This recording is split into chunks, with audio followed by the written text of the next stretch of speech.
Hello and welcome back to the Wrap Up Live, where we are so happy to be back, so happy to have our live audience once again, and to see all the Raptors fans who stuck out a tough last couple months without Raptors basketball, and now we have something to be excited for again on the night of the NBA draft. I'm Oren, I'm with Kyle, and I'm with Aiden.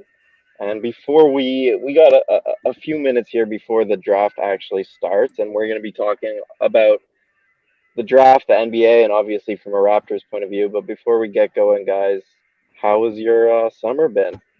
Who wants to lead us off? Who's had the best summer? I've had the worst. I've had COVID, shingles, the flu. Shingles. You just name it all. I've fucking gotten it. I But thought that was like a sort of like an elderly person disease. Yeah. I didn't know young So did people are I. getting shingles. so did I. But I will say I got to go to Toronto, and me, Oren, and Lou Zatzman balled it up at Christie Pitts. We didn't fare too well, but it was a good rumble. So that was a highlight of my summer thus far. That's nice of you to say. Yeah, Aiden is a very fit, strong man. He Like he doesn't bull. really give off that vibe on the camera, just showing the upper body, but he has quite a solid lower body. Yeah, big If I was ass, to big give ass, a big little calves. scout on him, Kyle, how's your summer been? It's been good. I think Aiden and I both live on the coast, and so like I don't know weather-wise, like summer hasn't really begun. It's been pretty mild here in Halifax. I assume it's the same in Victoria. Like Aiden's wearing like what appears to be like a coat, like a spring coat. So I'm still kind of waiting for summer to start. Yeah, so yeah, yeah, I'm good too. Thanks, guys. So let's Are you just let's getting get beers at the stadium or what? Oh, you're yours talking at about the. us. No, yeah, I Sorry. was talking to you. I I was thought you were telling mentioning a that server to shoe or because something. nobody asked me how my summer was, but it's fine. Um, let's get into it, boys. So yeah, the question I want to start off with is this because we last saw the Raptors play, the 76ers, I guess a couple of months ago now, I don't even know. And a lot has happened since. The Boston Celtics got out of the East and made it to the finals. The Warriors won the chip. Several star players maybe want out of where they were. OG Anunoby rumors, whatever. A lot has happened, so I think it's worth asking you guys how you feel now compared to how you felt when the Raptors were ousted from the playoffs. So basically, has anything changed with how you view the Raptors and specifically how they should approach this offseason from when the season ended until now? And I'll start with you, Kyle, because I give you more of a heads up than Aiden. Just be fair. To be honest, I don't really think much has changed. I felt that East was pretty open uh, this year, and I think it'll be equally open next year. I mean, the Bucks are going to get healthier, which scares me, but um, the Celtics still seem beatable. Like that Celtics run didn't necessarily like fill me with despair as a Raptors fan. Like it's not like they're like an insurmountable obstacle. They're a good team, but they're far from unbeatable, and the Nets seem to be collapsing. The Sixers, who knows what's going to happen? I think the East is as open as ever. Yeah, I mean, if anything, how the Eastern Conference unfolded and really the entire playoffs validates Masai's vision. I've been straight and steady the whole time this like length and strength experiment has started, and it's You're the like only person who still says that, and I appreciate it. I think it was a great coin term, and it should be widespread by now because it's a futuristic vision of the NBA, and Masai's pushing it to an extreme, and going away from that, like even an ounce away from it, um, it inhibits like what this could possibly become. So I think when we're talking about Gobert or we're talking about Turner, like those unless we're talking about those guys playing 18 minutes a game, like those additions are just taking us away from what Masai's ultimate vision is. It's all about internal development. We have the players, and I think we just need to keep pushing the direction we're going because as we're seeing, big centers aren't necessarily winning championships. Draymond 6'6", Time Lord 8 or something. So, you know, I think like height and girth is not necessarily the end all be all. I don't know though, because I feel like Looney was kind of better than Draymond in big parts of that run, and Time Lord is a pretty good shot blocker. Like, doesn't length and strength, wouldn't going more in that direction mean adding more size in the form of a center? Like, why do you feel like a center takes away from that vision? Is it just because centers you associate with slower guys? Yeah, it's the versatility and the mobility. Like there, I mean, by the end of the finals, they had to take Looney off the court. They had Otto Porter Jr. playing the power forward and Draymond playing center. Like, there's obviously a room and a purpose for big men. I'm not denying that. I'm just saying that like to to to to bring on a player like a Gobert or a Turner. Like, I'm all for drafting. I'm going to mispronounce it, but Camelgate, for example. Like, I'm all for having that guy in our back pocket. Like, if we need to bring out a big dude and play him for a bit, but I want my core and those, like, you know, secondary pieces to be these guys that can guard 2 through 5 at the very least, and that can shoot and that can run and can rebound. And I think the majority of the NBA is going that way. What I will say though, like, the Celtics were very poor without Robert Williams, and they were arguably even worse without Al Horford. Like, Al Horford might have been the best player in that series next to Jaylen Brown in that final series. Like, he had maybe the best individual game from a Celtic. And like, he's a traditional center, but or at least semi-traditional. Like, no, he's not traditional in the Al Horford. He's not traditional in like he's not Al Harrington, but he is not like he's not a forward as much as he is. He's a Al true Jefferson. Center. Al Jefferson. Al Harrington is. I might know that person like from around. No, he played, but yeah, like, I think you kind of we're underestimating how much bigs actually matter. Williams and Horford were arguably the most important part of that Celtics team.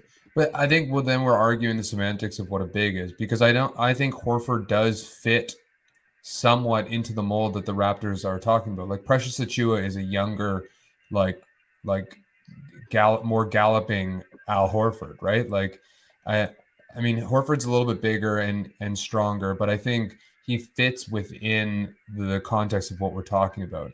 And everybody's, you know, pining for us to get a true big, which is like, they're not laterally quick, they're not vertically fast, and so I think Time Lord and Horford do qualify into what, like, I idealize for the Toronto Raptors. Yeah, I think like this conversation is the same one that like the Raptors are probably having in a sense, and I think it's like the most important one. And I think they need to thread this really fine line between what like the two of you guys are saying in a sense. Like, they have Precious Achua, so maybe you don't want to spend too much on the starting center when in a year from now, Precious could be that guy. On the other hand, and then the other part of that is like, okay, if you are going to go get a center and maybe a stopgap until Precious is ready, then you have to find like that mobile type of center who can fit the scheme, because the Raptors aren't going to start playing like a drop coverage. And so how do you find like a not too expensive, not too like valuable on the trade market guy who's mobile and maybe not so traditional? Like, there's not that many of those in this league. I feel like my favorite is like Aiton of that mix, but even he's not like a perfect, and he's probably going to get a max contract. So it's tough. And yeah, of course, we're having the center talk right off the bat. I'll also say that, like, centers aren't at a premium right now. And so, like, to me, I don't think it's, I mean, Turner's been on the block for 4 years straight, it feels like, you know, and I just don't think it's worth us investing the kind of resources it requires to get one, is all I'm saying. Like, I'm all, like you said, I'm all for trying to thread that thin, like, needle, you know, and finding the right pieces, but I just want to do it cheaply. I don't want to be suddenly putting in more than, like you said, we have to pay a lot of dudes coming down the line soon. So I guess we should move on to, like, if not the center, because I think we're all pretty tired of having the center conversation. We kind of had it all year. So if not a center, like what is the Raptors' biggest need going into the draft? Warren, you go. We've been dominating the combo. No, for me, it's a backup guard. Ideally, one who can space the floor and play beside Fred VanVleet, but also just like filling at the backup point guard spot would be fine too, even if you can't play beside Fred VanVleet, because I've kind of given up on Malachi Flynn playing that role, and I've definitely given up on Malachi ever playing beside Fred VanVleet in two guard lineups. So for me, it's definitely a perimeter player, one who can shoot, because I think shooting is the biggest need if you look at it from like a skill point of view. And because really like Pascal and Scotty, those guys can handle point guard duties. So I'm not so worried about that. But it would be nice to get like a smaller player who just has more of a control over the game, is really tight with the dribble, and you can trust him when a team picks you up full court, and a guy who can shoot. Okay, great. Is that just too many all? things? Just the perfect guard, basically. I mean, you're describing Tyus Jones, I think, probably. Exactly. Right? Is that who you're getting your hot and heavy for? Not really, but like someone like that. I feel like Andrew Nemhard is like a facsimile of Tyus Jones, just in a cheaper version and not as good, obviously. But like, I don't think those type of guards are that hard to find. And then there's also the free agent market, where I really like a guy like Gary Harris, who obviously isn't the point guard type, but he's a movement shooter, which is a different thing that they need. I think you're under. Go ahead.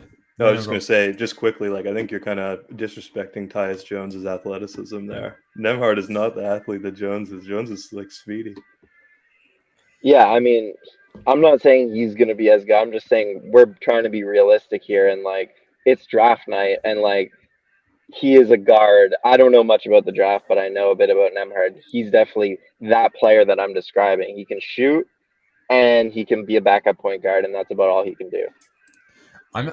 I'm not too worried about backup guard in the sense of ball handling duties. Like I think we saw so much of what Pascal and Scotty are going to be doing, further down the road. I do think we need a guard that can self-create coming off the bench, and ideally one that's a little bit bigger to complement Freddie. And so I think like Gary Harris is a good guy to keep an eye on, like someone athletic that we can throw defensively at guys, but then also can just alleviate the pressure on the perimeter for Freddie, because I just want to see more off-ball Fred no matter what. And so it doesn't need to be a traditional point guard, so long as this guy can get the ball up the court and kind of be a threat with the ball in his hands.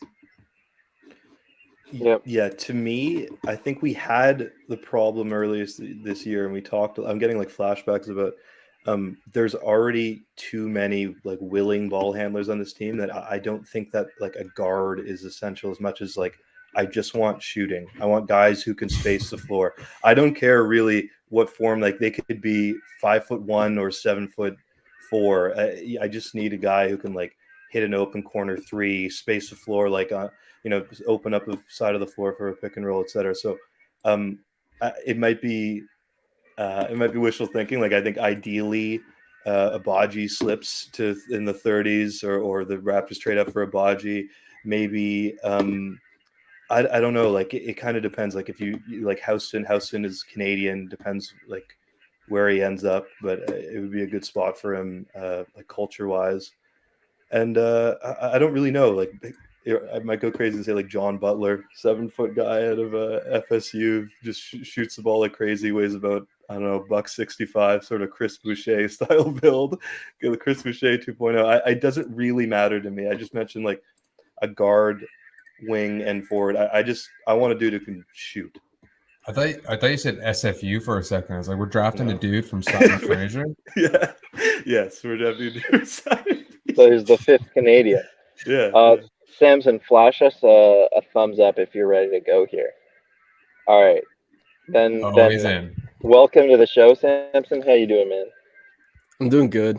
Excited to talk about the draft because I guess that's all we've had going on for however long. So yeah, it's like a plan bears fruit, and the plan is the same every year type thing.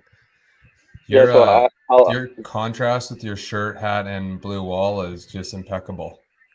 I've been putting together a studio of some sort to up the video quality. I figured, if I couldn't do it with my actual insights and content, I might as well make it look better. Yeah, it's like you're in the night sky or something. It's I tried to give myself something here, but really it's not working. This virtual background is fucking around a lot. But Samson, I'll ask you the question that we just hit on before we get into like a couple of each of our favorite prospects, because that could be fun until the draft starts.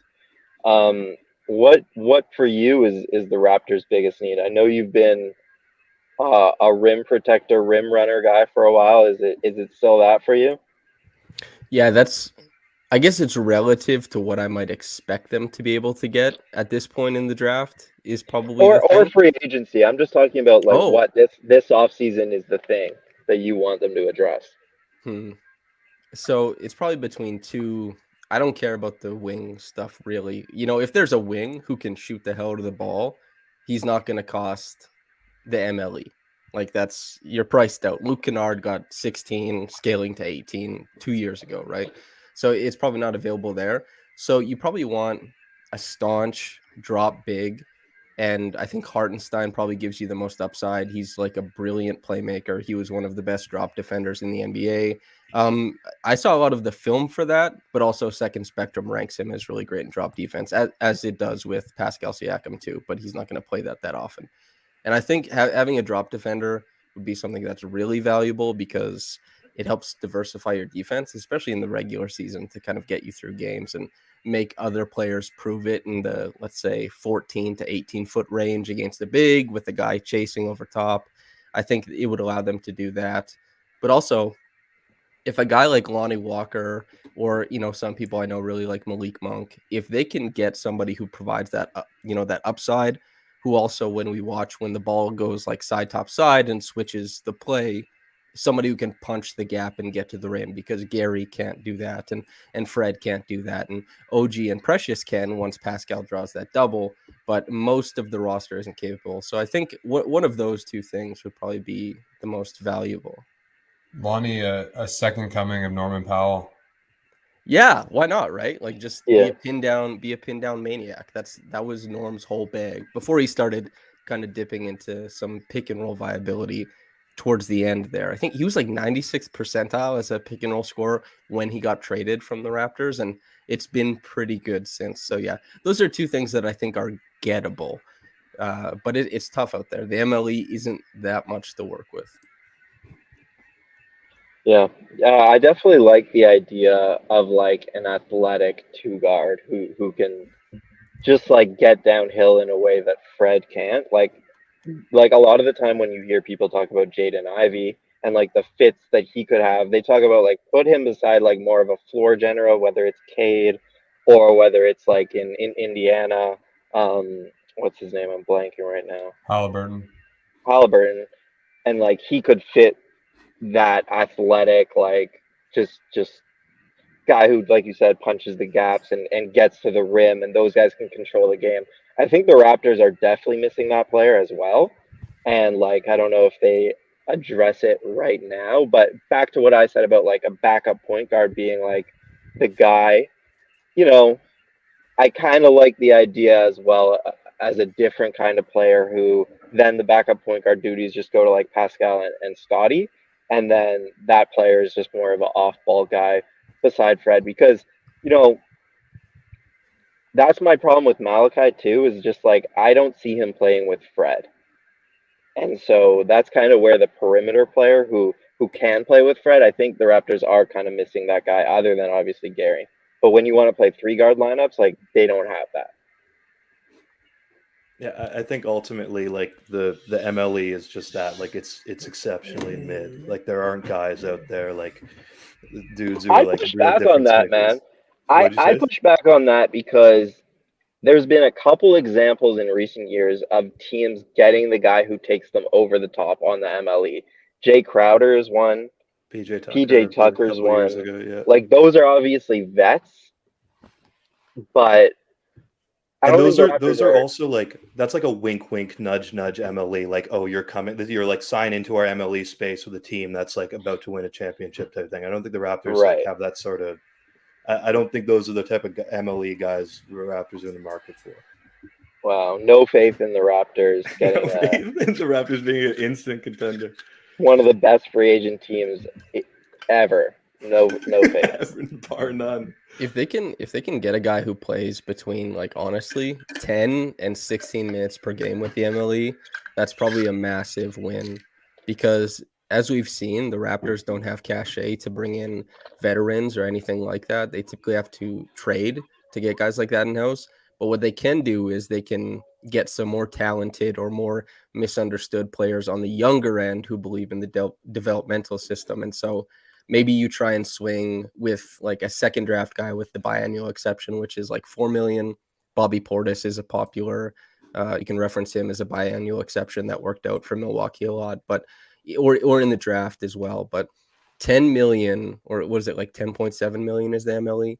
It's like starts at that and then goes up a little. Yeah, it's really tough to make stuff shake with that. It's guys make a lot of money in the NBA now, which is great for them, but it also means that you're priced out of signing meaningful guys. Especially like, Chris Boucher, he's going to get some money. Thad Young, going to get a little bit of money. We'll see how it all shakes out. I just want to say quickly that I really feel like Jarrett Culver is going to be signed at a min and tried out with the Raptors. He just has Raptor experiment written all over him. He's a free agent, right? He's a tough sell for me. Stanley Johnson 2.0. That's what we need right now. Is that the pitch? That it would think go so. as It's just well like as Stanley Johnson. Uber athlete over like highly touted, totally fails. Like, okay, the body's there. Let's shape him into some kind of player. But Stanley wasn't like a win for the Raptors, was he? Like, no, I'm not infamously like got kicked off the team. I'm not saying he was. I'm just saying that like that's like their MO is to take these guys like, and 8 out of 10 times it's going to be a failure, but it's such a low risk opportunity. Like we'll go for it. What is the highlight of Stanley Johnson's Raptors career? He had a game winner, right? He was starting for the Lakers, so like they did regenerate his career. It's not much. But he was on his way out of the league, so. No, last season was great for him. Legitimately, like he's gonna get, I think, more than the minimum if he is even a free agent right now. So the draft's about to start. Samson's so out on that. You're not gonna get me to buy in. I don't know, man. More than the minimum, You don't think so, dude? He played well for the Lakers, and it was the Lakers, but I don't know. He was incubated in a LeBron James system that didn't even get into the playoffs. Like that isn't as glowing a resume as we might think. Even I would not pay Stanley Johnson after what I saw, but I'm saying I think an NBA team will, because as you know, lots of LeBron James counterparts have gotten paid when they maybe shouldn't have. And all I'm saying is that wouldn't have happened were it not for him coming into the Raptor system and learning to just be a defensive stopper. Henceforth, if you just came here on Comes Jarrett Culver. In the middle of this conversation, we've had this tweet up for 5 minutes. I think it's worth mentioning. Our producer is making us talk about the thing none of us want to talk about. I want to talk about it all day. Before the draft starts, we'll get into. There's been lots of OG trade rumors over the past few days. So Aiden clearly has a hot take, but I guess, why don't you just give it to us? I don't think it's hot. I just think that it's part of being a journalist or a reporter is not only collecting the information, but critically analyzing it and then producing it in a way that we can consume it with like a probative value to it. And so like by Fisher saying, hey, look, like OG's not happy. Oh, but it's not confirmed by OG's camp. We're just hearing this from other like teams. Well, you could probably say something in that light, or like also that Toronto wasn't turning away the discussion. They were hearing this. Like you could probably say that about a myriad of players across the NBA at any one time. Like, to me, that's not news. And all that did was allow Portland to try and like gain some kind of leverage in this whole like political landscape of of trading to their advantage. So I mean, Fisher maybe got a little bit too much blowback for it, but I just don't think it was very good journalism in my view. Yeah. There's like a huge influx of sports content right now, is like gambling content and like TikTok content and all this kind of stuff. So like sports journalism as it is right now is in a weird place. But having read what Jake said initially, where he's showing that there's a mix of OG wants more touches, maybe is a bit worried about how that's going to scale with Pascal finding all NBA form, Scotty being a surprise rookie of the year, especially on the offensive end. OG being kind of upset with his offensive process currently makes sense, but using that to mix it together with other teams' desire OG. He's a very alluring guy that you want to get in-house. I didn't think it was that bad in the report, and I think it's mostly par for the course of what we can expect from a lot of the under top tier news breakers in the NBA. I think Raptors fandom, especially on Twitter, has a very large impact and is very adverse to any type of a guy's going to get traded, somebody wants a Raptors player or whatever. And I think that's mostly what it was, because conversations like this happen about every other, like you said, there's probably other players who are in a similar position to OG, but aren't as good as he is and aren't on as good a contract. So that's why it gets reported on less. But I think most of it was par for the course. It's just like the on Twitter bickering between Fisher and then Scotty Barnes, like doing a Twitch stream where he's saying, be better, and kind of, like that's like kind of inflammatory. But yeah, that was a little harsh. He likes OG. He's doing his thing. Jake Fisher is literally just a guy trying to collect a paycheck, like so many people. But I didn't have that big a problem with it. I think, yeah. Sorry, go ahead. Sorry, no, and he also didn't write the headline, which was also like misleading. And I think that was problematic. And you're right. I mean, it's not like, it's not dissonant to anything else that's going on in reporting and stuff. But it just is curious to me that like he did hone in on OG specifically, and it wasn't all that enlightened to begin with. And it did start this furor for no real reason. Yeah. And I guess I'm just defensive. You're right. As a Raptors fan, that's ultimately what it is. But that's like definitely a part of it. Yeah, Raptors fans aren't used, like, this organization doesn't really leak. Lakers fans handle this like every single day. Imagine being a Lakers beat reporter and like every day you're doing this. And you would have like, you'd be on suicide watch. You'd have such a bad time if you're covering any other team. Well, that's kind of the funny thing, right? Russ had like carte blanche with the OKC media. They were very careful about what stories went out. Then he goes to, like, he was in Houston, whatever, but he goes to LA and he's like, what the hell is going on here with this market? And yeah, we don't have to deal with that in Toronto, but I think with the current roster makeup of Toronto, and if OG was, I don't have any sources that say OG is upset or anything, but there have been breadcrumbs. If that were the end goal, there have been comments from Nick Nurse, from other people, regarding OG's touches, making sure that they get him to the ball in certain spots. And that's been made over several press conferences, that this is something that they're looking to do. It wouldn't surprise me if OG, the same way OG, it's in Nick Nurse's book, was complaining to Nick Nurse that Fred VanVleet wouldn't let him carry the ball up the floor. Honestly, like, that's a complaint from OG. He walked by in the hallway and said he's doing it, and didn't make any other. He just said that. And so him being like, yeah, I don't like how much Fred gets pick and roll possessions. This is just an example. He's not saying this. Or him being like, I want to initiate above the break like I did against the Bucks in January or something like that. That's totally fine. It did get blown out of proportion, but I think that's probably relative to like Twitter. I don't know if there's anything happening on like a large scale. But also, like, if you're reporting that about OG in isolation, great. But mentioning it with Portland is kind of curious, especially with Portland. You're not going to get any more usage than you would in Toronto. But anyway, yeah, that's an interesting thing.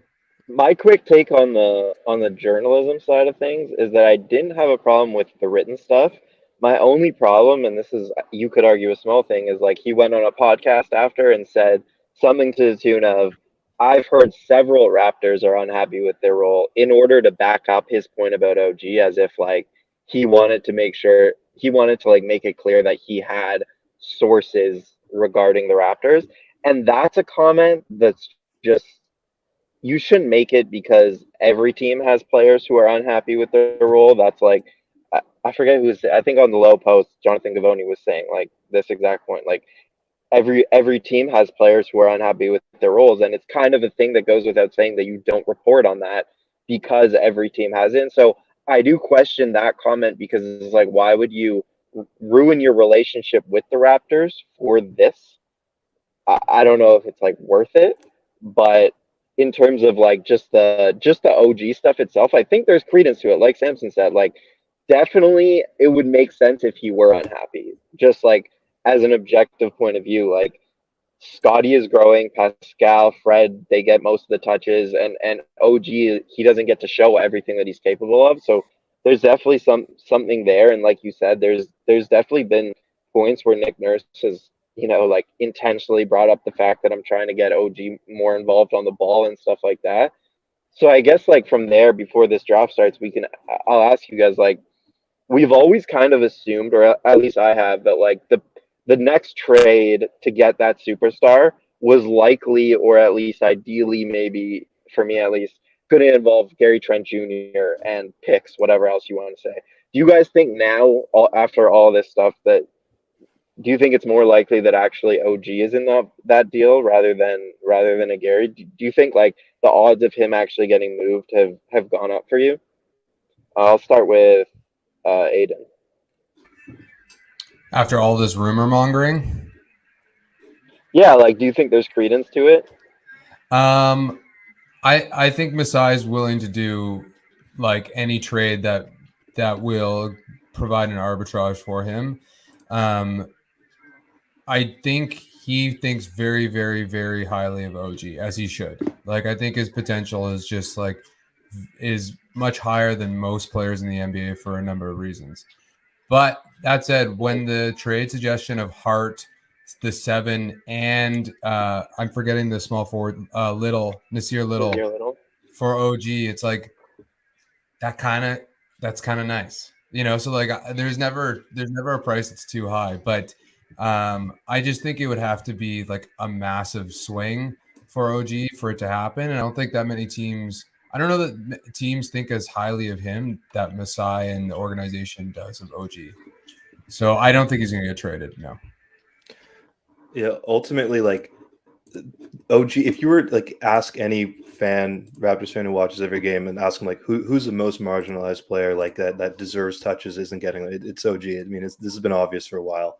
But it's hard to speculate like who's more likely to be thrown in a trade. Gary and him have similar contracts. It really depends on who you're getting back or who you're sending them to. But ultimately, I think the point I'm trying to make more than anything is like OG isn't that old, and players develop at different rates. He was pretty raw when he came to the NBA. Like, what are the Raptors getting at the 7th pick? Like, oh, they could get Keegan Murray. Keegan Murray could be anyone. He could be OG Anunoby even. Like, you know what I mean? Like, it's like, what's the end goal? Exactly. What's the end goal with someone that's at my 7? problem. Yeah, Jeremy Sochan. Jeremy Sochan has so much potential. He could be like an OG Anunoby type player. Like, there are too many guys. Like, I think 7 is almost too low without significant compensation. To me, like, there are six players. I mean, they're in different tiers, but I think there's like a pretty hard line between 6 and 7 to me. I never I don't know enough about the draft to say whether or not like you can get someone at 7, but I don't think the Raptors want to take a step back. So that's why to me it doesn't make a lot of sense for them to actually draft a player at 7 and give up OG for that, because that's obviously a step back for the next couple of years at least. To me, if you're trading OG or whatever for 7, it has to do more so with like this. And obviously like this is the dream scenario, but it more so has to do with like a 3-team deal where Portland is sending the 7th pick to a 3rd team, and that team is giving you a player who you like. And obviously this is a Shai Gilgeous-Alexander take with the Thunder where I don't want to interrupt, but Banchero just got drafted. We should. We might be worth mentioning. Talk about he looks very sad. He looks very sad. I know. I actually know where you're built to, Oren, and I want to get back to that because you were floating it in the group chat. But I think it is worth mentioning. Yeah, no, but he's Banchero was crying on his way I to think the it's a good stand. way, dude. I think he's just happy he got picked number 1. Yeah, that guy looks ecstatic, man. It looks awesome. I'd love to hang out with that guy later. He looks like he's having a ton of fun. I don't know. Tough. That doesn't look like a It's happy tough. cry to me. No, it's tough to go to Orlando. Well, For sure. You know what the best part about all that is Woj's pre-tweets were wrong. We're wrong. Yeah, We're that makes wrong. me feel better. Oh, everyone had Jabari going there. What if we find out he bet, like maybe he's like controlled, maybe he's like could be some sort of insider trading type situation. How could he be wrong? He's never been wrong. Let's talk about this before. I have some chat takes, but I really don't know much about Paulo. So I know that everyone said that Jabari was the best fit in Orlando. Someone who does know Paulo's game pretty well. How is the fit in Orlando, and just how do you feel about him as a prospect? Samson, you want to take this? I guess I feel about as good as I feel about Jabari. If you don't feel that great about Jabari, then his fit anywhere would probably make you question it. A lot of the draft guys, a lot of the scouts, whether it's just like proprietary scouting companies or like in the NBA, a lot of them did like Banchero better than Jabari for what it's worth. And Banchero is, people compare him anywhere from like Pascal to Carlos Boozer. And I think when you have a really wide berth of like comparisons, it means that people have a tough time placing you. And it also means that you probably have a lot of latent skills that people are either expecting or not expecting to emerge. And his pop off the dribble at his size, I think, is quite special. It's what puts him at the top. His movement skills at his size, again, what puts him at the top. But waiting on a jumper and a little bit of that shot creation to come off the bounce is probably what transports him from being, this clunky fit in Orlando, kind of the same way that Aaron Gordon was. Aaron Gordon was a guy they were waiting for these like burgeoning on-ball skills to develop into something more than not shooting very well from three and a little bit of a mid-range game. It never developed past that. Banchero is maybe a swing at trying to do that as well. So I think that's really interesting. And just betting on him becoming like a shot creator, I'd take that bet. I think he would. And I personally, I like Banchero as the number one better than I like Jabari for what that's worth. I'm not a draft guy, really. I've just been, talking to people recently. It's my film is not that great. I think to be fair, if you're talking like fit, Jabari is a good fit. Like he's a big shooter who's like defensive versatility. Like what team does that? Where does he not fit? What team is like we're good on shooters? We don't need Raptors. guys who are defensive. Yeah, they're good on shooters. Man. Exactly. They don't want to. Yeah, so if you can Paolo shoot, probably has a higher but... ceiling. Yeah, Paolo probably has a higher ceiling, and I think that's kind of the right move for Orlando. It's like, what do we care about fit for? Like, who are we fitting him into? Like, what are we fitting? Like, oh, he's an excellent fit amongst all of our terrific assets we have down here in Orlando. So I'm happy with the pick if I'm an Orlando fan. You got to take chances. I mean, you might want Chet. I think if you're taking chances, you might want Chet, but whatever. There's a lot of Italian. That's how I feel for sure.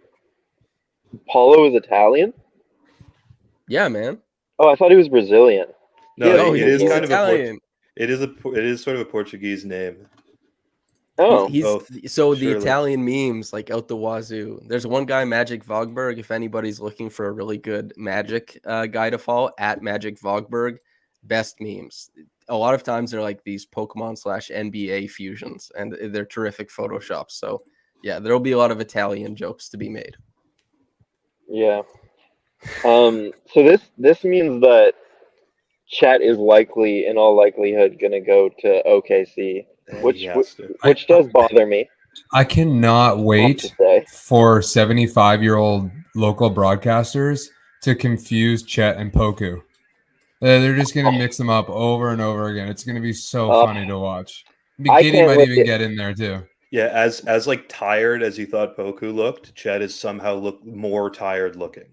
Like they're like the two most tired guys in the NBA. Oh, I got a great picture of Chet. If someone just wants to talk, let me just pull it up here.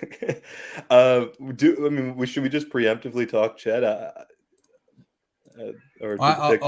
I'll say with the Paolo pick quickly that like I agree. You don't worry about fit. If you look at the guys they've drafted thus far, there's nobody there that's going to be the alpha scorer yet, or maybe ever. They're going to be very, very good.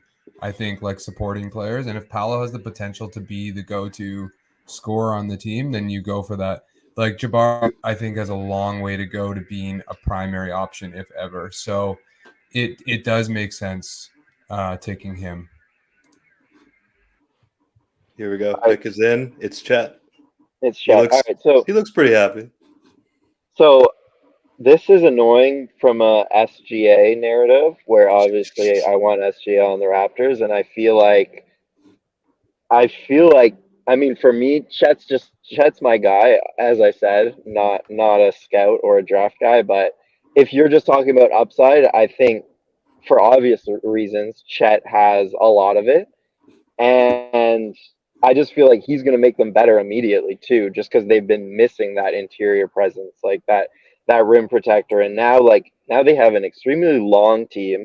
I just feel like OKC is immediately going to be a lot better and maybe in the play-in playoff hunt as soon as next season, and that really reduces our chances of SGA leaving here, unless something happens in this draft, which fingers crossed. But yeah, I mean, I feel like this is the guy who I would have taken if I was number one. This guy right here. Yeah. Just because 7-footers who do what he does, like he has ball skills. That's the thing. I feel like people always talk about Chet and are like great rim protector. He can shoot the three, but he can actually take it off the dribble. Like he's shown enough of that to where if you expand that over the years, I feel pretty confident that he can create his own shot and create advantages. And he has obviously that's a risk. He hasn't done that a ton, but he's shown a good amount of it. And when a 7-footer has ball skills like that and can shoot a little bit, I'm all over it. So I think, yeah, good for OKC, bad for Shea to Toronto. That image makes me think of Timothy Chalamet, and there's got to be a Chet Chalamet kind of wordplay thing to do there. Wow, so OKC between Chet and Giddey the year previous are picking the Chalamet picks. It's sort of like team handsome. I like that. Yeah, that's a good comp for Chet. Chet's got to be really happy with that. He's got to be over the moon that he's getting over the moon. Over the moon. Even Josh Giddey, these are NBA players versus a guy who's literally, it's like, hey, what do you do? He's like, I'm hot on TV and films. I'm kind of handsome on TV. Yeah. Sort of what I've been up to. Is it worth talking about Chet and are we believers? Because I'm personally, I don't know if a guy with that body, I know everyone says Kevin Durant, but when you're your best argument is this generational talent, he did fine. For every Kevin Durant, there's a few Porzingises, etc. What about Evan Mobley? Yeah, Mobley. Even Mobley Chet is obviously a little smaller, a little skinnier, but very similar body types to me. And Mobley had a lot of success as a rookie. I don't really buy the body type thing. Can he defend Embiid? This conversation has been had. He can't defend Embiid and Jokic and those, elite post players, but there's such a dwindling amount of those in the league that I'm really not worried about the rest of the matchups for him. I think also if we learn anything for Boston, it's maybe you want your best rim protector in the corner anyway. Maybe you want him exactly, as Robert Williams. and He could be a incredible Robert Williams, slide into the Robert Williams role anywhere. But in OKC, does that mean Poku's guarding the big? Because I don't know if that's much better. Someone's got to guard the big. How do you guys feel about Poku? I think he's out of the league in 2 years. Hold on, let me just say one more Chet thing is that I think Samson's alluded to this too. Is it's not about positionless, but it's more about skill based, right? And ultimately he's a player that can pass, can ball handle, can shoot, and and he's freaking huge. So I think there's going to be a place for him in the league, and we've already seen that teams can scheme against behemoths without having a behemoth to match up against them. In fact, having a behemoth that sucks is not necessarily the right way to go about things. So I think his stature is not going to be as big a concern. I think we probably overplay the weight stuff, and even Porzingis, for the second overall pick in what's considered a weak draft, if nothing on the personal side with Porzingis' career or the injury side, if you can expect similar output with more consistency, you're still looking at a decent player. But also, Yeah, you brought up not only like Time Lord Robert Williams, but Jaren Jackson Jr. does the same thing in Memphis. Like they keep their rim protector off the ball, and they want that backline sweeper rather than a guy sitting in front of the rim. And of course, Boston also played drop in the finals too, and they played two bigs in Al and Robert Williams. But yeah, I think Holmgren also has like significantly more bite to his possessions than Porzingis did in Europe versus when he was at Gonzaga. And I spent 2 summers at Gonzaga, so I cheer for anybody who comes out of there. Wow, that What was did a you do shock. in Did you Gonzaga? get in those John Stockton runs? Okay, this was like the saddest thing for me. John Stockton, yes, he was there and he was like hooping and everything. And his kid was one of the players on the team at the time, and he was like hanging around during these like ID camps and stuff. And he would talk so much trash to me because I was wearing a Vince Carter jersey, and he said I was like, you know, every Canadian has a Vince Carter jersey in their closet they cry about. But he taught me how to run the pick and roll. But then he started tweeting like a bunch of like anti-vax stuff on Twitter, and I was like, no. You know, never meet your heroes or follow them on Never. Twitter. There's a good Sports Illustrated article on like this hallowed Sunday day run that John Stockton runs, and how like you can get in, but you can easily get thrown out, and how intense it is and stuff. It's pretty cool. It's a good read. It's good hoops. So, No, go ahead. I mean, Houston's about to pick here. If they go Shaden Sharp, I'm gonna lose it a little No. bit. They have to go Jabari, right? I was going to ask, can Ivy play beside Jalen Green? But no, they just went Jabari. He's like, Yeah. thank God I didn't get to the Kings. Whew. He's like, that was close. That's But yeah. that's a really good piece for them. I'm really happy if I'm Houston, because it's like you got enough. You kind of have enough ball handlers. You need a dude who's like a willing spacer, and that's kind of, it might be the best case scenario. How do you Like, not Paolo would have Hooper? been weird there. How do you not Hooper orgasm over the idea of Ivy and Green together? Like, how do you prevent that from happening? I don't know. It'd be too good. KPJ is like way more saucy than both Green and True. And, all three of them would just be so goddamn fun. Now, there's like the kind of like the basketball player-esque 3-guard lineups that like the Clippers ran or that the Hornets ran, but you could just lean full Hooper and do Green, Ivy, and KPJ, and just like you dance on them, and then you score like 98 points per game, but it's all beautiful. It's like this terrible thing. Yeah. Well, anyways, they didn't go in that direction. Jabari Smith, I feel like I don't know how high you guys are on our boy, our really doing a bad job with names today, but our foreign European man who plays in the front court in Houston. Oh, Şengün. Alperen Şengün. Yeah.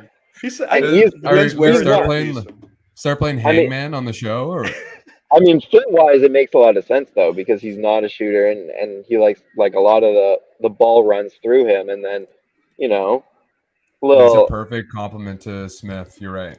Yeah, Smith spacing it out for him. Yeah, makes sense. With Smith, like in the NFL, they talk a lot about like 10-year starters. So like on the offensive line, they go, "This guy's going to start for 10 years," meaning like he's not going to be the best player in the league. He's not going to tear the league up, be a huge difference maker. But it's like a dude who you're going to have under contract for 10 years and happily have in your lineup. And I think Jabari Smith, like minimally, is that. Like a dude who's just like every single night he's going to be playing. He's going to be spacing the floor. He's going to be running around on defense. He might never be anything else. He might just be like the best role player in the NBA, and it's kind of fine if you're Houston. Well, I hate to tell you, Kyle, they're comparing him to Kevin Durant on the broadcast. No, you're kidding me. Oh my god! They just cursed him. They just cursed. Oh my god! I'll reverse curse him. I've got like his floor is like Rashard Lewis. It's Harrison Barnes. That's really bad. Yeah. So this is where everyone says the draft really starts, and it's the Kings are up. What do you guys like? What would you guys do if you were the Kings here? Dude.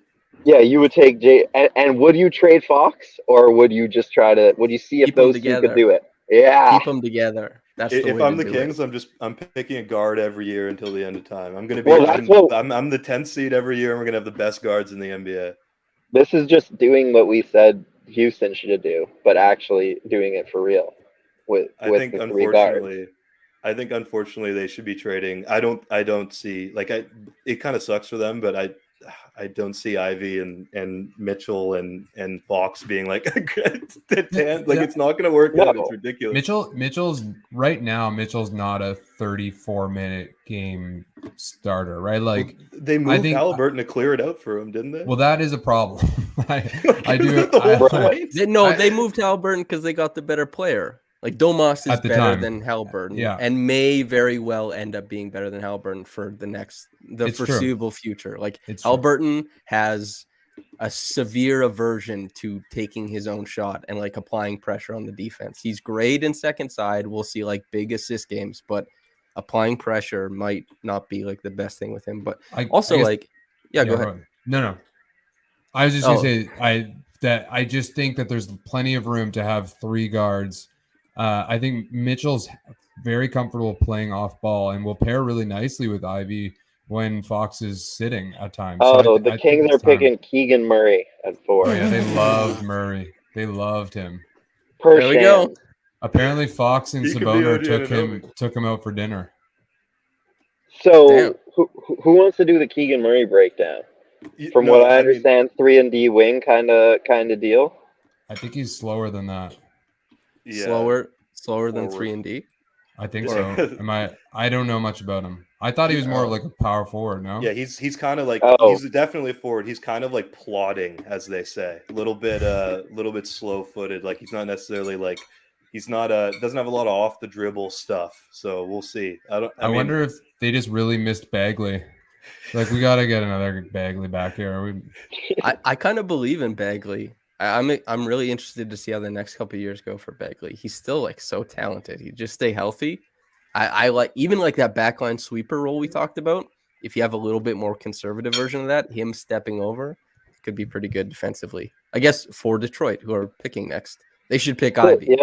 Yeah, exactly. They're probably going to get Ivy. What's the Keegan Murray Sabonis fit though? Fine. I would say fine. I think you can make that work. If anything, he's like a positive fit next to Sabonis because he's like can hustle and maybe defend the rim, and Sabonis seems to have a pretty serious aversion to like working and moving his feet on defense. But I think ultimately it's just like such a King's pick. If you're picking Murray, like you got to trade down unless it's something like I know it's hard to like speculate about this kind of stuff, but it's like. Surely a team that wants to move up to 4 and grab like Sharp or Ivy. Like there are guys left that are in clearly higher tiers than Keegan Murray. Am I crazy? I mean, time will tell. Ultimately, I think we've already seen that Sabonis doesn't really coexist very well with a traditional big. So I mean, maybe he's better off having this like more versatile forward that can kind of run around him. They're not gonna. I don't know. Their interior defense is never going to be their strong suit. I don't know what the situation is with Holmes, but I am surprised, and I agree with you that like I think you got to get sneaky here, and if you really like Murray, then you try and trade back. It's like the epitome of what Samson was saying earlier about like wide range of player comps. KOC is Pascal Siakam, Al Horford, TJ Warren. He could be anything. Who knows what I think he's 6'8"-ish. That's the only thing we know. He might be a big. He might be a forward. Yeah. All right. Apparently they were looking to trade down per Jake Fisher, but then per Woj, he's landing at number 5 for the Detroit Pistons. So rim pressure is back in Detroit, dude. Yeah. Him and Cade. That's like a really, really fun backcourt. That's probably my favorite pick. And then if they get Ayton, that would be such a fun team, man. They kind of have some pieces. Like Bay is good. They got some dudes. Like I don't know. I'm kind of scared. I'll say this though: they better know that they're getting a free agent because they did not get a lot of value for Jeremy Grant, especially considering they could have traded him during the season at the trade deadline. Like. I would have liked that pick a lot more if it wasn't the Milwaukee pick, right? Because Giannis doesn't get injured. And, I just don't see a world where Giannis isn't carrying his team into the playoffs at the very least for the next however many years. So I didn't like that value. But if they get an Ayton, then obviously you're happy and it works out. But like you said, like Detroit could take a huge leap forward next season, if they get a center in there, and yeah, I think like even Jaden Ivey is one of the, they test their athletic, not just like measurements, but burst and like all these different like unique little ways that people are athletic, like first step and all that kind of stuff. And Jaden Ivey is like 99th percentile, just an absolute monster. And I'm imagining, as Raptors fans, we saw a lot of great basketball from Cade against the Raptors this year. I mean, when he shook OG out of his shoes towards the end of that game, Cade is a guy who will manipulate in the pick and roll, put a guy in jail, get downhill, and just imagine him getting the defense to overload to his side, and then like boom, that pass goes out either like to above the break or in the corner, and Jaden Ivey gets like that pump and like pump and put it down. I think there's going to be some really explosive plays. That should be just an awesome backcourt to watch. I love that. They just became an instant league pass team. Mm-hmm. Yeah, if you're like, who give me one player in this draft to like attack a closeout, it's Ivy. Like that's like the attacking closeout guy. It's worth mentioning now, with Ivy being confirmed by Woj, even though he was wrong today. So I guess we'll wait another 20 seconds. But a Canadian is going to be on the board at 7. Sharp or Mathurin are guaranteed to be on the board at 7. The Raptors, like, if you're Messiah, are you calling up the Trailblazers saying like, hey, I know we shot you down earlier, and we like everyone was mocking you guys on Twitter for that terrible trade proposal, but I want to talk. I see Shaden's on the board. I see Mathurin's on the board. Like, what do you want for 7? I just don't know what the deal is, right? Like, OG is too much for 7. I think we all agree on that. And I think even if Josh Hart and or Nazir Little is coming back in the deal, it's still too much. Like, OG is really, really good. So I don't know what the deal is. And then it's like Gary makes more, like Ben Mathurin for Gary makes a lot of sense for me, right? As like an upside guy who plays a similar role. But why would they do that? Like, they have a starting backcourt next season, right? So they do want to take a step up. So in that sense, it makes sense. But I think they want to surround Dame with like wing defenders. So I just don't think that deal makes sense. That's also you were on the verge of talking about it before we started actually talking about the draft that was going on. But it's like Jeremy Grant, the guy who was like, hey, I'm leaving Denver. It's very important that I get my touches. And then Ant Simons, who's like, hey, by the way, I want those touches. Like Jeremy, more touches. Anthony Sy, more touches. Dame more touches. Nurk. And then, Nurkic, who you're probably bringing back, post touches. Right. And then so you say, okay, OG, like find your way. And then also keep in mind, this isn't a Nick Nurse offense. Are they going to give him the 4 post touches every game to make sure like, hey, you get the ball? I don't begrudge OG for wanting more, but Portland saying we're the guys who will do it. They're just lying to him. They're lying to him, man. Well, they're not talking to him. This is just, anyway. It tends to be that the team that's going to give you more touches is a bad team, right? So if OG is really like set on that, he has to also accept that he's probably taking a step down in terms of winning, because good teams don't just have a hole of 20 shots a game. Unless it's, I guess, Phoenix, and the framework is something around Ayton and OG.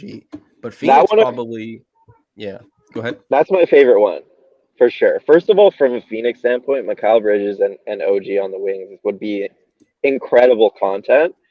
And I've kind of said this before, but in terms of the centers on the market, Ayton is my favorite fit for the Raptors. So that one is definitely my favorite of the proposed OG frameworks. I just want to say I love OG more than anything. Truly, truly, truly. But we saw in the first couple of games of last season, OG is the primary dude. And he wasn't up to snuff, really, ultimately. Like he showed signs. He showed signs. Such a small sample. I know, right? He showed signs, but you can see that he's still not capable of really just like from all spaces on the floor breaking guys down either with the first step or the dribble. Like I don't think he's ready. So like yes, he deserves an increase in volume. There's no question. But it's not like he's at a point now where he should be the secondary option of the team. I don't think. I think, well, that's an interesting thing because OG, if you're trying to project him like scaling up, what is the one thing that every single first or second option has to be able to do is create for themselves and do so in a wide variety of contexts. And the reason why OG was the highest producing post-up player for the Raptors this season, touches, points, and assists, is because those are fairly, I should say, like isolated sequences where he just gets to do his own thing and he doesn't have to worry about stunts. He doesn't have to worry about all this type of stuff. And OG is not a very strong reactive athlete with the ball in his hands. It's just a lot going on that he has to account for. So I think putting him in like all these actions above the break and asking him to respond to the guy poking his dribble, the screen he's navigating, and the weak side defense, and then be fluid and reactive and get to all these spots doing all of that is like a huge jump that he has to make. We've seen Pascal struggling to get there, and he did, but he was starting in like a place where he's already more advanced on the ball and as far as being like a fluid athlete than OG is, and he took years. So OG, I wouldn't like close the book on it, but certainly this year I agree, it didn't go as well as one may have hoped. But there are certainly flashes. Like Oren was saying, like it's a small sample. Maybe things change, and there's work to be done in the offseason, obviously. Yeah, there's something about Shaden Sharp or Benedict Mathurin that's just like it's enticing. I don't know. So Mathurin just went to the Pacers. Give me Sharp. That's even better. Sharp is on the board at 7. He's Kyle, he's are you from really Canada. anticipating a trade like imminently? No, I'm not. I Wait, but is that something you actually want? Yeah, you want, like, I Sharp? know straight up. There'd have to be more in there, but I am a Shaden Sharp guy. I think that's like spending half your savings on the lottery. It kind of like if you're really just for Shaden Sharp. If you're just doing it on paper, like Josh Hart plus this prospect who could be like something greater than OG, kind of does make sense. Like I think they would get more. He could also be way worse. 100%. That's why I would never do it. But I'm just saying, like it. Like I see, if you're truly thinking in like Excel sheet terms, like it does kind of make sense. Hart can probably do 80% of what OG does right now. So like I don't know. Yeah, Hart is underrated. I love Hart. I was gonna say the other thing. It's not these aren't bums coming back in the package, and we need a bench. Yeah, and we need a bench too. But I wouldn't do it. I want to just say quick on Mathurin, who just is going to the Pacers. Plug yourself. Happy that he's going to an organization that is actually good and knows what they're doing, and he's not going to the Kings or anything like that. The Pacers? Yeah. Dude, the Pacers have been a very mediocre organization over the past 20 years. So you're happy. They've been in the playoff. They have a good coach. They've been in the playoff mix. They have Halliburton, who I think is a fine fit beside him. Like, there's way worse teams in this mix that he could have gone to. You can do worse. You can do better. The Pacers, like literally, it's not that great that Nate Bjorkgren is on the Raptors like bench, but like Nate had some like tyrannical tendencies for a year with the Pacers, and now Rick Carlisle also like tyrannical tendencies, which is also why he left Dallas. And I don't know. I'm not sold on the Pacers being like one of the better organizations. But if you're saying that they're not the Kings, that I agree with. I saw that graphic that the Kings missed on. Who is it? Luka, Dame, and who's the third that they missed on? Oh, Klay Thompson. They picked right before each of those guys and didn't hit on any. So yeah, they screw it up. No, but like the Pacers at least are not they're not an organization that tanks. Like they don't have the money to, so they have to be in the playoff mix. Is that good?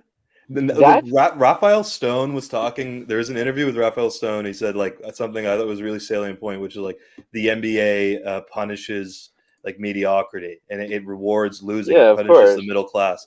It's really bad to be in the Pacers position. Like at least with the with the Rockets, you've got all these pieces, and like eventually you plan on going with the run. Like where if you're going to the Pacers, like what's the move? Where are you headed? I mean, philosophically, I'm very against losing on purpose. And I don't like teams like the Rockets and OKC who do it for multiple years in a row.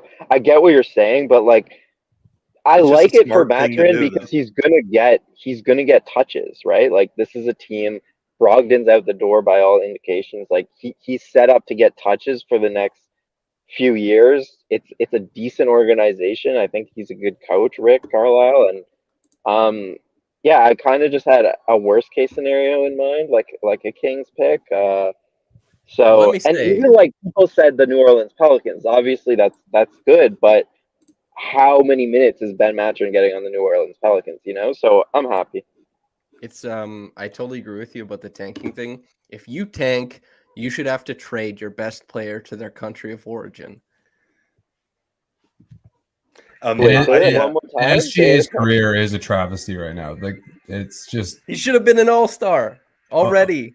Yeah. Oklahoma Conley. City is like I mean if this were when the process was going on, like there would have been penal, like you know, David Stern would not have stood for this. He would have like curb stomped somebody in Oklahoma. They just need relegation. Like we need the main red clause up in the NBA, and OKC can go like battle in the G League for a year. Maybe they Relegation can would be awesome, man. The- I would it's love the only way to solve it relegation. fully. I would love that too. I was talking about with friends where like the system should go all the way down to men's league, so you can just say that theoretically you're in the feeder system. No, that's what there are dudes who like drink like 40 beers a week in like Northern England who are like, I'm part of the English football pyramid. Like one day I'll make it. And Jamie Vardy did. I guess some dudes actually do make it. So literally, yeah, they're like, I'm 3 steps down from Leeds Academy, bro. Please respect me. You know? Yeah. I think relegation would be great, but yeah, like the reason I don't think you need to lose multiple years in a row to be great is because like the Raptors, like they've shown that like you can do it without being a lottery team year after year after year, and that's just like I feel like if other teams were forced into that position, then they would have maybe not as much success, but like success in the same way. But because the NBA rewards tanking,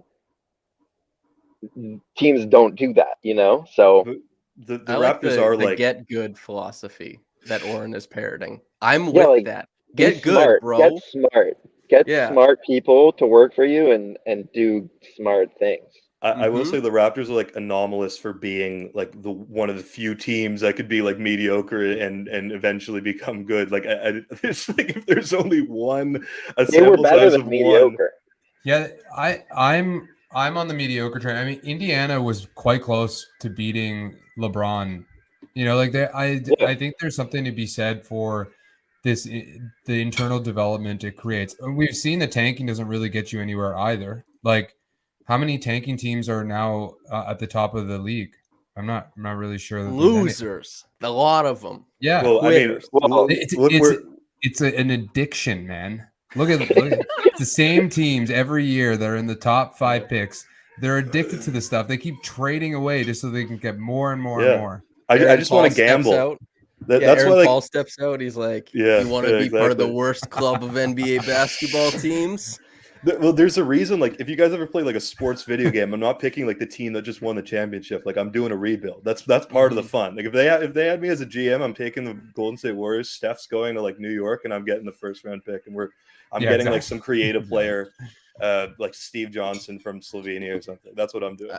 I have a list, right? So there is opportunity to be mediocre or even just like at the back end, right? So from 2016 to 2021. Now this list was compiled for a different reason and it ends at 32 for a reason, but Pascal, DeJounte Murray, OG Anunoby, Desmond Bain, Tyrese Maxey, Precious Achiuwa, Jaden McDaniels, Matisse Thybulle, Brandon Clark, Jordan Poole, Kevin Porter Jr., Keldon Johnson, Robert Williams, Ant Simons, Jared Allen, Josh Hart, Kyle Kuzma, Karis LeVert, and Ivica Zubac, all picked between 20 and 32 in the past 5 years. Like, you just get good, find the talent, and also tell your guys, like, let's win.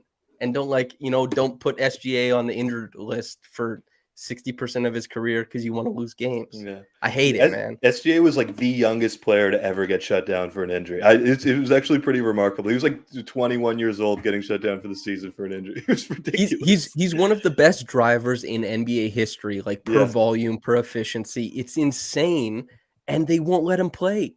Like, Shaden Sharp just went to Portland. Shaden Sharp just went to Portland. Hey, that's pretty fun. First time There's different kinds of mediocrity, right? There's the Sacramento kind where you trade anything for like play now players who actually aren't even good play now players, and then there's like signing around the edges, holding on to what you have, trying to win the best you can, even though your ceiling's already kind of set. Like and then also developing internally at the same time. So there's different kind. Like I think the Pacers have done the best of what they've had. Utah to some degree too, and they actually got pretty high up in the conference doing that. And so I don't think mediocrity equals death. No, and we should shout out the Top Shot Tesla. Sorry, Oren. You go ahead, tie it into this. Yeah, no, thanks for the tip. Appreciate it. Top Shot, how's you really survived the crypto crash, still got $20 to burn. Love you, buddy. Thank you. Big Inflation, crypto guy. Thank God you still got enough money to spend all the Elon stuff. Still doing well. Yeah, I appreciate it. I mean, this is cool though for two Canadians to go back to back in the draft. First time two Canadians have gone top 10 since 2014. So plug your shit, Oren. Well, Stauskas wasn't too. Yeah, I already did plug my. I already dropped. Plug it again. Plug it verbally. Do you want me to plug it? Plug. I wrote about Ben Mathurin at Sportsnet.ca. So Pacers fans, if there's any Pacers fans in the crowd, get in here, baby. Pacers get in here and go read that, because you got a good kid, I think, by all accounts, a hard worker and a guy who wants to be great. So that's all you can ask for, I guess. I think. We should talk about, like, basketball wise, these two Canadians. That's relevant. We are a Canadian podcast. Sure.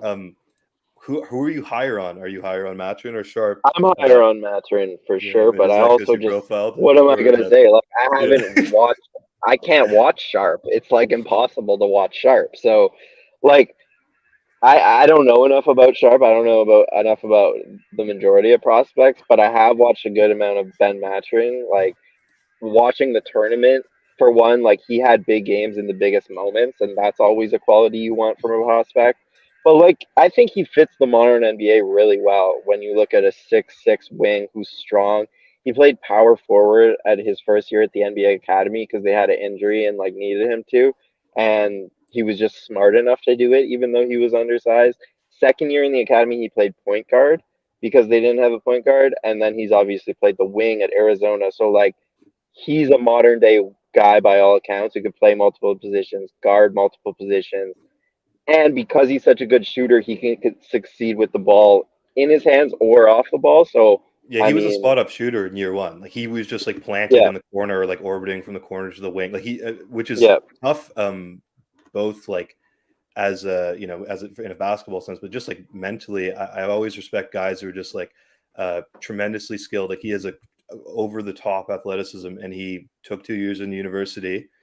Basically showed up first year and walked from the corner to the wing for an entire year, shooting the ball, like doing nothing else, and then bloomed in his second year. I think that, like, speaks kind of to a guy's character more than we give people credit for. Like, a lot of these dudes just want the ball in their hand as soon as they get to university. Shaden Sharp, to his detriment, didn't play college ball, just played against a bunch of high school kids. You guys weren't in the EYBL gym scouting? Huh?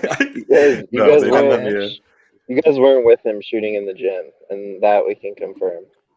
But I mean, Mathurin, going back, like, he was a 4-star recruit in high school. So, like you said, like, he's just gotten better every year.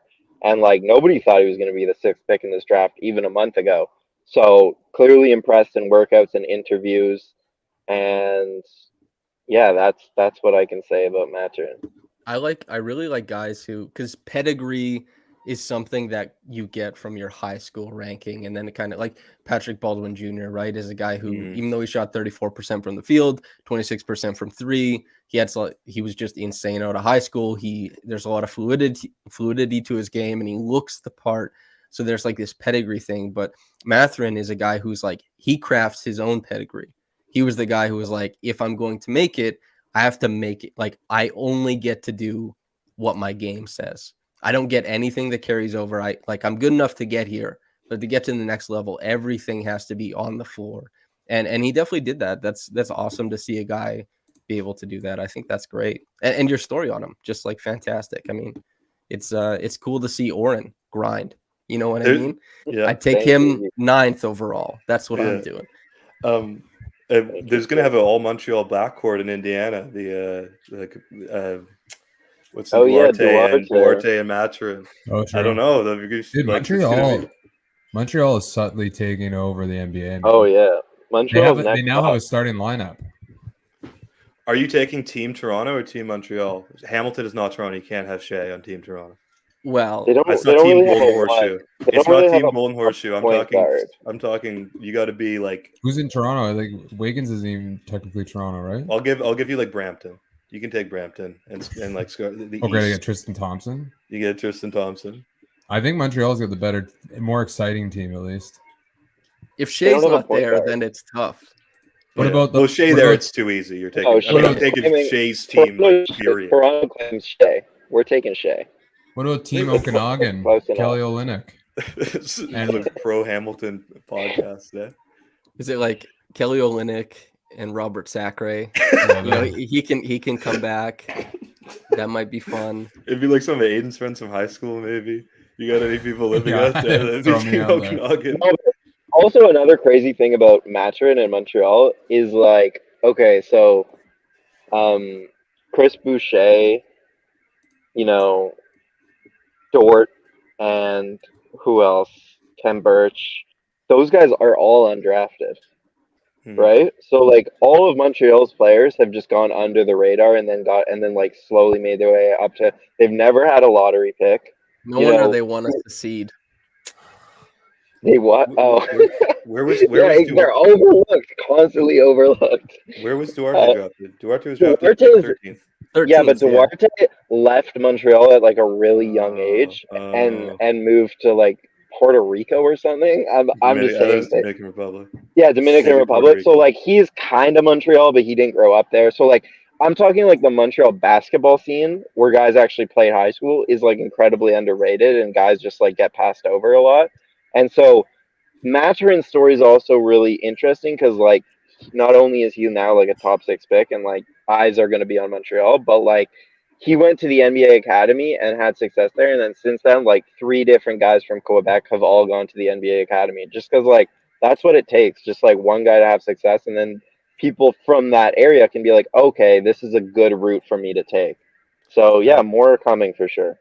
Guru, I love you, but like they might need you on Team Hamilton, man. It's looking rough over in Team Hamilton. Like, Dude, you might be could get to playing with two. Hamilton in like an hour and a tiny bit from Toronto. We're claiming Shea. Only a dude from Toronto would say you can get there in only an hour. That's when part of the when city. we did like that, when I was in Toronto and we all like went and hooped together, we met in Hamilton, man. Like, Did you? know, yeah. There That's was a actually court funny. out there that we all went to, like Robel and well, you know most of them, Oren. I don't know about Kyle and Aiden, but yeah, we did meet in Hamilton, so like. But I'm wondering, would any of you take Team Saskatchewan? It is Trey Lyles It's you. playing one You and Trey v5. Lyles. If you include Manitoba, you can get McCullough in there. I'll I'll take whoever I can get. Team Prairies, right? Yeah. Yeah. Well, I'm out east. We have Lindell Wington. That's it. Only Good, Lindell. But Lindell's kind of a baller. Nate Darling is. And Nate Darling. I know There Nate was Darling well. I just some feel bad. I reports saw Nate Darling the other week. I apologize. I think there was just a report about him going to summer league for some team or something. Like he's making his way back. He'll be back. He told me a story about LeBron like kept forcing him to shoot the ball off of the pin down where he was supposed to like kick it up. It was a good What story. about maybe the scouting report on Sharp? I kind of did Maturin, but you want to do Sharp? Anyone who like you can take it away, Aiden or even Samson. Unlimited. Like if you want. Samson, go ahead. Okay. Basically, you're banking on like extreme length, and when we talk about potential and projection and stuff like that, you're expecting shot making, length, and burst kind of all to coalesce into a star guard with Sharp. That's really tough to do because what happens basically is the same reason that this draft class now is considered like oh yeah, this is a super underwhelming draft class. Leading up to this draft class, when it was guys like Sharp and Chet in high school and Paolo overseas and stuff like that, everybody was like, this draft class is going to be great. Duran at the very start of the season was considered like he could challenge for number one. Patrick Baldwin Jr., like maybe a consideration at 33 for the Raptors. Who knows, really, right? But you see the warts as these guys play. And so what Sharp, I think, is banking on is like, we haven't seen any warts. And all you get is people who just get to do like, well, I imagine he'll progress this way. I imagine his game will look like this. And you don't have any of the shortcomings to kind of play off of. And we've seen other guys like just their stock fell tremendously because the warts came. And so Sharp, you're watching high school basketball if you're projecting him. Like if you want the analysis, you're watching a guy in high school or at EYBL, like be a star who's overwhelming tons of other high school kids, but we haven't seen anything at the collegiate level, basically. And so you just have to bet that this is a guy. I don't even have a comp for you really, but just somebody who's able to create their own shot, provide for others. Like that's what he imagines himself doing in some of the interviews he's done. And a guy whose length helps on defense and is athletic. But beyond that, we don't even have college tape to really say so. You have to really be in the trenches, like Mike Gribinov, for example, who watches and scouts basketball from like grade 9 up. And we don't have Grib on this podcast. So, but yeah, for me, that's the limit of it. Is it's so tough to say with Sharp. Yeah. And the other side is like the character thing too, right? No, I'm not concerned about that. I don't want to. It's hard to evaluate a guy's character. Not to shut you down instantly. I get what you're saying. Like he didn't play college basketball when he had the opportunity to, but it's like it's too hard to like kind of dunk on a dude for like. You know, no, but it's not you can just only play that. your competition. No, it's like, not just that. Though. It's also, I'm just saying, there's a limited amount of information on him in regards to like what type of teammate is he? Is he willing? I think this is a big one. Is he willing to take a complimentary role because he's always been a star on his teams, right? So like, I would just be afraid of drafting someone who you don't have a ton of information on. What I've read and what I've heard is that like. Kind of a sneakily like good cutter and willing mover without the basketball, which is like saying even more so that he was doing this while again playing high school basketball as an adult. And so like I think he's gotten comped to like Jalen Green, just like whatever guy, super athletic, create his own shot type thing. But from what I've read and like the limited amount I've seen, like he is at least trying to be a playmaker for other people. Like he's trying to be a shot creator. Like there are a couple clips where like he's trying to throw like a skip pass to the opposite corner with his left hand, and he just like throws it right into a guy's like bread basket, like from the other team. It's like a terrible decision maybe, but at least he's trying. And I kind of like, if you're talking about like a character issue, it's like, I think he wants to be a good playmaker. He just sort of like hasn't necessarily got all the tools yet, but character wise, like, he tries and he moves without the ball. He kind of crashes the offensive glass a bit. He cuts. Yeah. He seems to be like he will be a willing screener, I think, at the next level, which is good as a guard. Like, I don't know. I'm pretty high on him. He's definitely a modern day guard. I shouldn't say character, but I just more so mean like when you're taking a risk at like 7 or 8 and you're like it's so much for your franchise. It's just like, if you don't have a lot of information on a player, like we know the Raptors, how much they value their interviews and the intangibles, right? Like that kind of stuff, I feel like philosophically for me, like really matters. And so I would be hesitant to take a guy who you just don't know enough about. But you could do the Golden State process, which is like, which one of these young men gets along best with our like 64-year-old tech bro? Like how did they enjoy dinner? Like, Who was it that didn't enjoy the dinner with the LaMelo? They're like, we need James Wiseman because LaMelo was bad vibes. He's like, he didn't know what Web3 was. Like casual. So yeah. He sucked at Wordle. He was too bad at Wordle. We couldn't pick him. Yeah.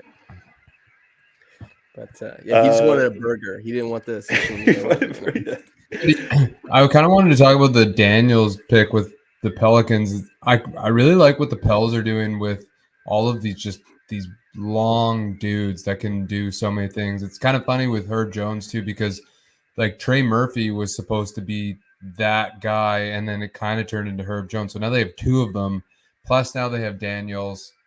Plus they have Nance, I guess. They have like a really interesting team and quite much more dynamic than other teams in the league, having JV as well as an option. I love New Orleans. I think Yeah. they're Brandon Ingram I is forgot about probably Ingram. Yeah. Brandon Ingram, I think, is one of those guys who gets by defensively more than people expect because of that length. Like he can catch up on a lot of plays. He's certainly not like a great player on that end or anything like that, but he's also a very, very talented, not only an offensive scorer, but a guy who kind of sets the table, not just as an assist guy. Like we saw Jason Tatum create tons in the playoffs, but those are mostly rote reads and decisions. But Brandon Ingram kind of has that Pascal Siakam thing where it's like this probing, manipulative type of creation for others, especially against defenses that really press against him. And yeah, having JV, who is $15 million a year for 8 straight years, is what he's going to make. It makes no sense to me. He's so underpaid, but yeah, they have such a fun team. Like Herb Jones rocks, Larry Nance Jr. If you're not asking him to do too much. Guess Larry Nance Jr. Oh, Yeah, Larry Nance Jr. I guess he's a good piece. Good. I would kill for Larry Nance Jr. A lineup of McCollum, Ingram, Jones, maybe Murphy one day, and Nance is like, Masai's dream in some respects. Like they've really accomplished that a lot of versatility quite quickly.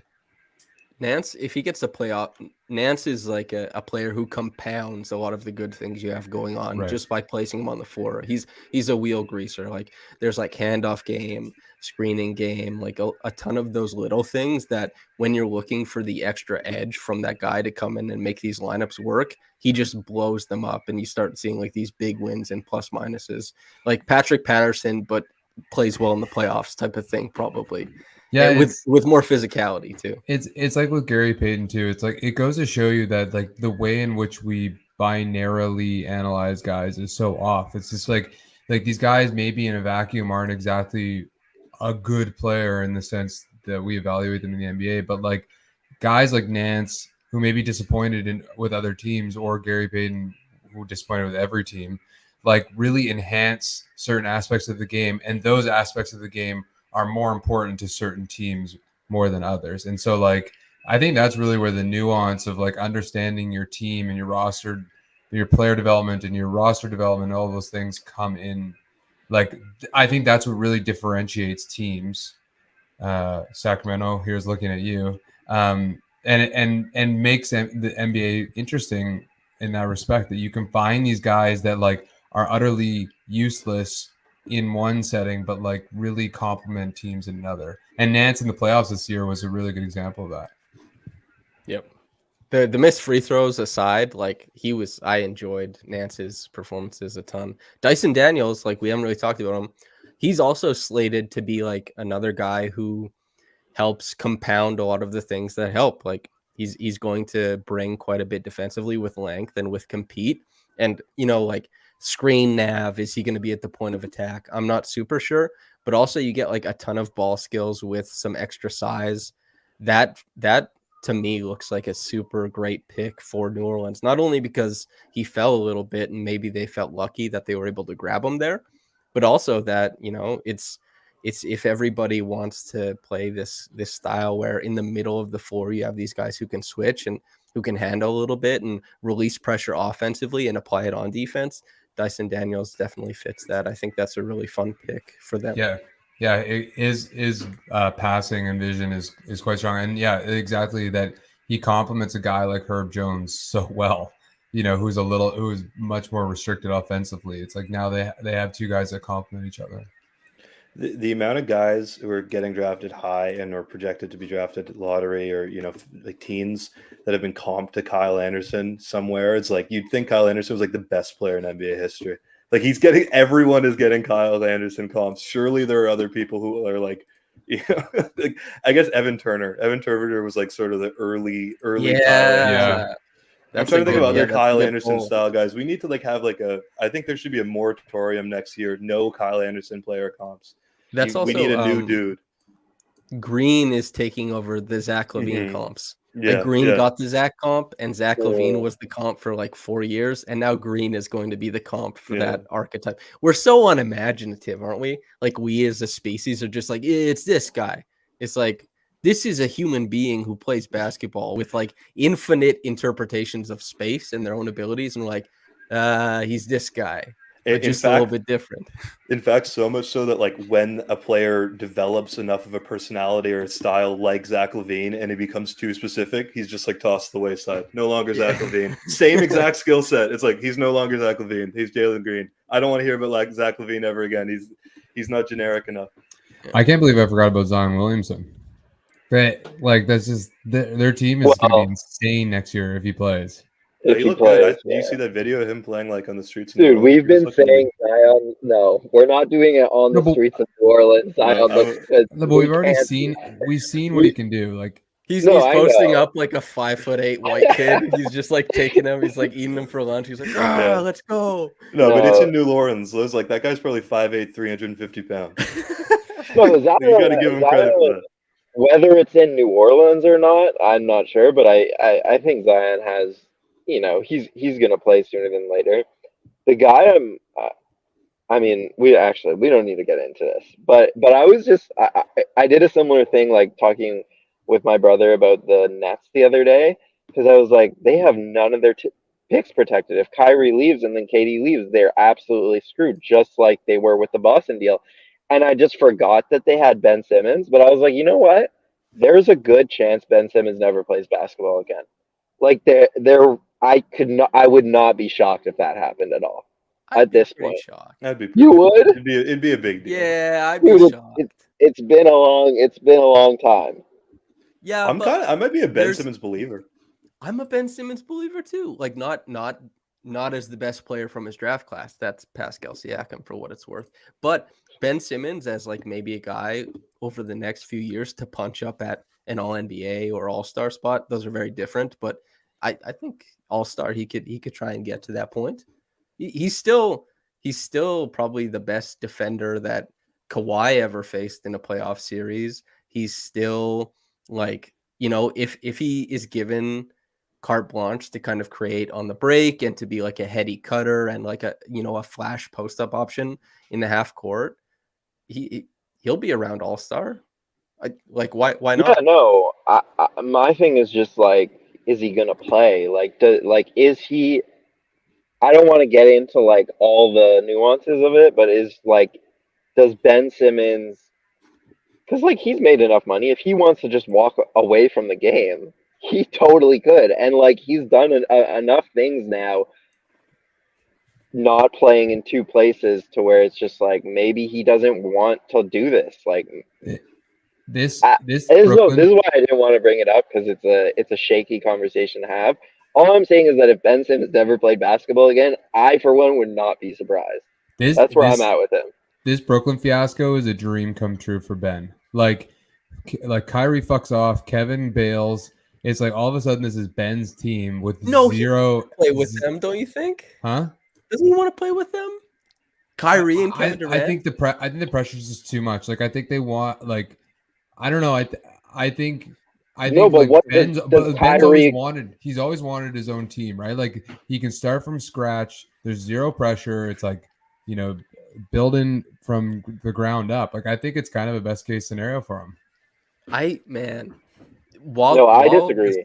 The pressure stuff maybe is true, but I'm just looking at this guy's game, and I think he's gonna play. I think Ben Simmons is gonna play. He's an NBA player. He'll be back and he'll play. And I think like he'll be, you know, an all-star level player and would have been great next to Kyrie and KD. Although that whole deal is so much to talk about that you couldn't properly condense it. We'll be talking about it for months. We got some time.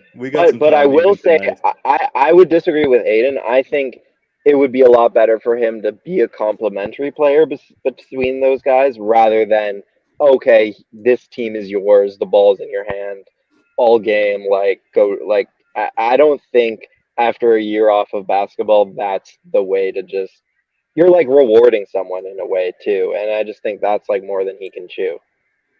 We're doing a lot. Like it's like we're kind of not the Ben Simmons whisperers. None of us are like in therapy, like on the other couch. I gotta text him. You know what I mean? Exactly. Yeah, it's I so should hard have to texted him speculate. before this.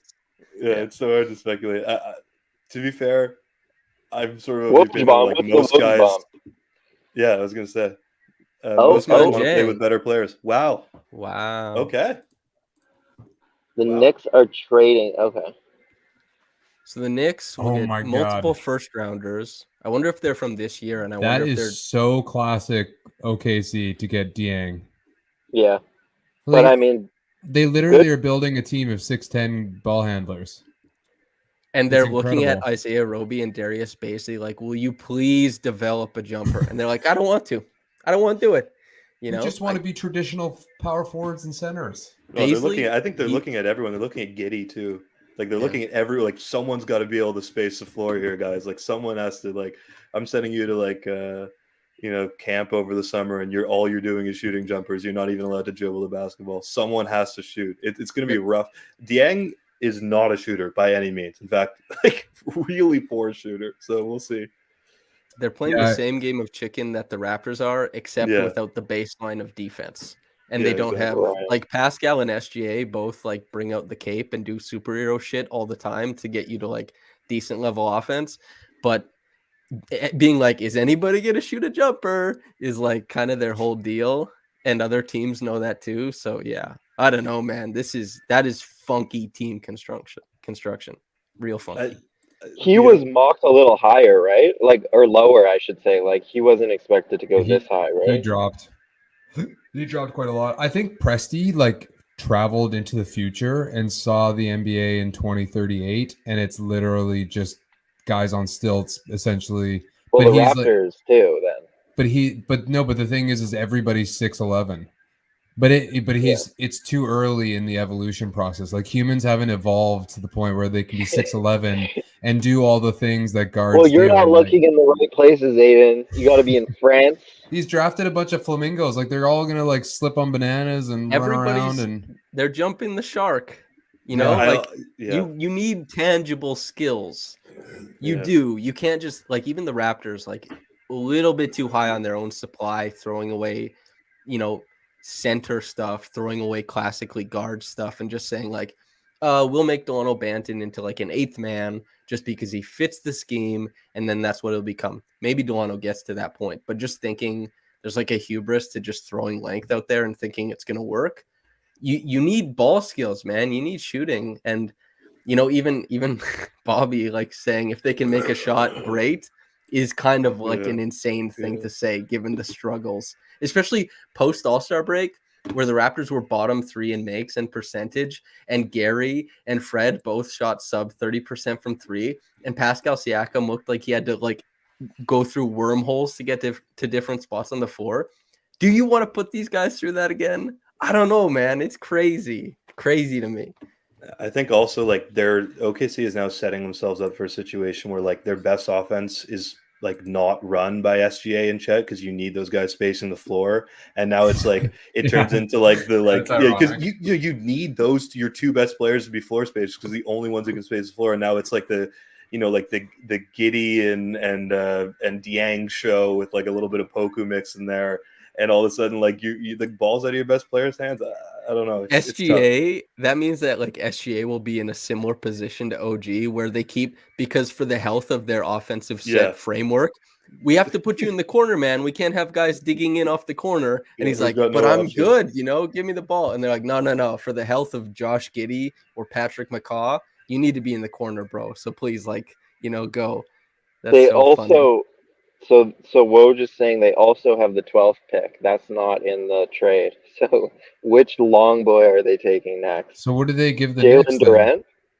Probably. Well, they also have like the 20-something pick, I think, and then like future first round picks. So what's going on? I think it's smart for the Knicks. Just accumulate assets, honestly. But what's the asset? I don't know yet. Probably future picks.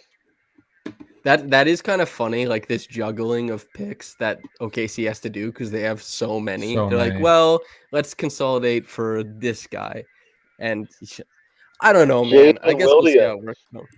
Jalen Williams. is Santa what we're Clara. just saying. Yeah, Yeah. baller. Okay. Finally a hooper. He Are you telling me shot up Sharp draft is not board. Hooper-esque enough for you? He was like hooping against guys in high school. That's like the ultimate definition of Hooper. No, Like I'm talking forgo about for university. Oklahoma.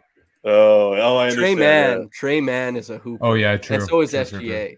Trey's not getting any play time, man. He's 6'1". He's the opposite of what played a Presti ton. wants. He played Yeah, so because they're much trying that to there's tank. ankle memes because his ankle flexion is so great. You want to talk about a guy with crazy ankle flexion, Jarrett Culver, future Raptor apparently, but a guy who's like stopping and starting with his angle at these insane ankle. I'm saying ankle and angle too much. I'm gonna drop this, but Trey Mann is a hooper. Okay, he's real nice with it. I agree. Man, Is it too early? I just to talk can't. about the I really Raptors want to next? sit in on a Oklahoma scrimmage. Like it's just like watching giraffes like whirl their heads at each other. But it's like somehow the same level of like shooting as your local pickup run. They just happen to all be 7 feet tall. That Like, is a funny thing. Yeah. You go to a pickup game and a guy can shoot and it's like, oh, this guy's good anywhere in the world. But in the NBA, they're like, we're going to take a chance on the guy who can't shoot. We're going to see what he's got for us. You know, it's just so essential to basketball. It's like shoot the damn ball. And there's so many teams that are like, we'll teach him. It'll be okay. Is Poku sitting in the same family room that he was sitting in when he got drafted, just being like, damn, like I'm being replaced by all of these like facsimiles of me. Except now they have like a massive speaker system, and that's what they spent their money on. There's like this very decadent house now, but it's still very clear the same setting. They just have like all these accoutrements and stuff. Yeah. Dude, we could go like for they hours. have like we're killing this. I know, seriously. But they have like the Minnesota Poku, they have the New Zealand Poku, they obviously the original Polish Poku. It's like trading cards. They come in like different rarities and stuff like that. Or like a Pokemon legendary or a different like the Alolan form or whatever. You know, or the Galleon form or whatever the last thing is called. There's like Poku in a top hat. You know. Oh my god, man. Okay, well, we got a lot of picks left. What do we want to talk about? We got a lot of picks. Argue about 19 picks, and inshallah they trade up. Like honestly, like we should take like an intermission. That'd be nice, eh? Is there an intermission between the first and the second? No, there isn't. There's a little switch over. Mark Tatum's gonna come in. He did a good job though. He's kind of the man. He presented the trophy this year and everything. Kyle's take is that Mark Tatum is a better trophy presenter than Adam Silver. He's got a better smile. Adam Silver like kind of looks like a definitely less scary looking. Yeah, when you have like a 5-year-old boy who doesn't know how to smile yet, and he's doing like just showing his teeth. That's how Adam Silver smiles. So the first report was that John Collins was definitely getting traded before the draft. Like, it was absolutely. There's been so much and trade. Now they're reporting that it's likely he's going to remain with Atlanta past tonight. I never understood why the Spurs are like out on Murray and in on Collins. That never made any sense to me. Yeah, it made no sense. Murray's like an infinitely better player. Like I don't get it. It doesn't make. Wouldn't it make sense for the NBA to get all of these reporters to just get us all jacked up on this rumor fervor, and then literally nothing at all happens? Like, that happened last year, dude. That literally happened last. They always say there's going to be so many trades. Getting a little suspicious. True, just maybe, yeah. So So Woj is just. They're all insiders. So big rumor mill is serving the interests of the big NBA. It's big NBA controlling all of this. I wouldn't put it past Silver and Zuckerberg. They're in an alliance. I see the pessimism for Jake Fisher now. I understand where it's coming from. Oh yeah, very cynical. He's serving the interests of this cabal, clearly. That's the word I was going to use. That's a classic cabal move. Classic. Typical cabal stuff. But it's spelled CABALL. Oh, that's wow. Bad. That was so bad. Well done. I think it's with a K. Okay. That is so bad, man. Okay. Our producer, who still remains unnamed, Zarar is producing. I think he's coming out at some point to join us.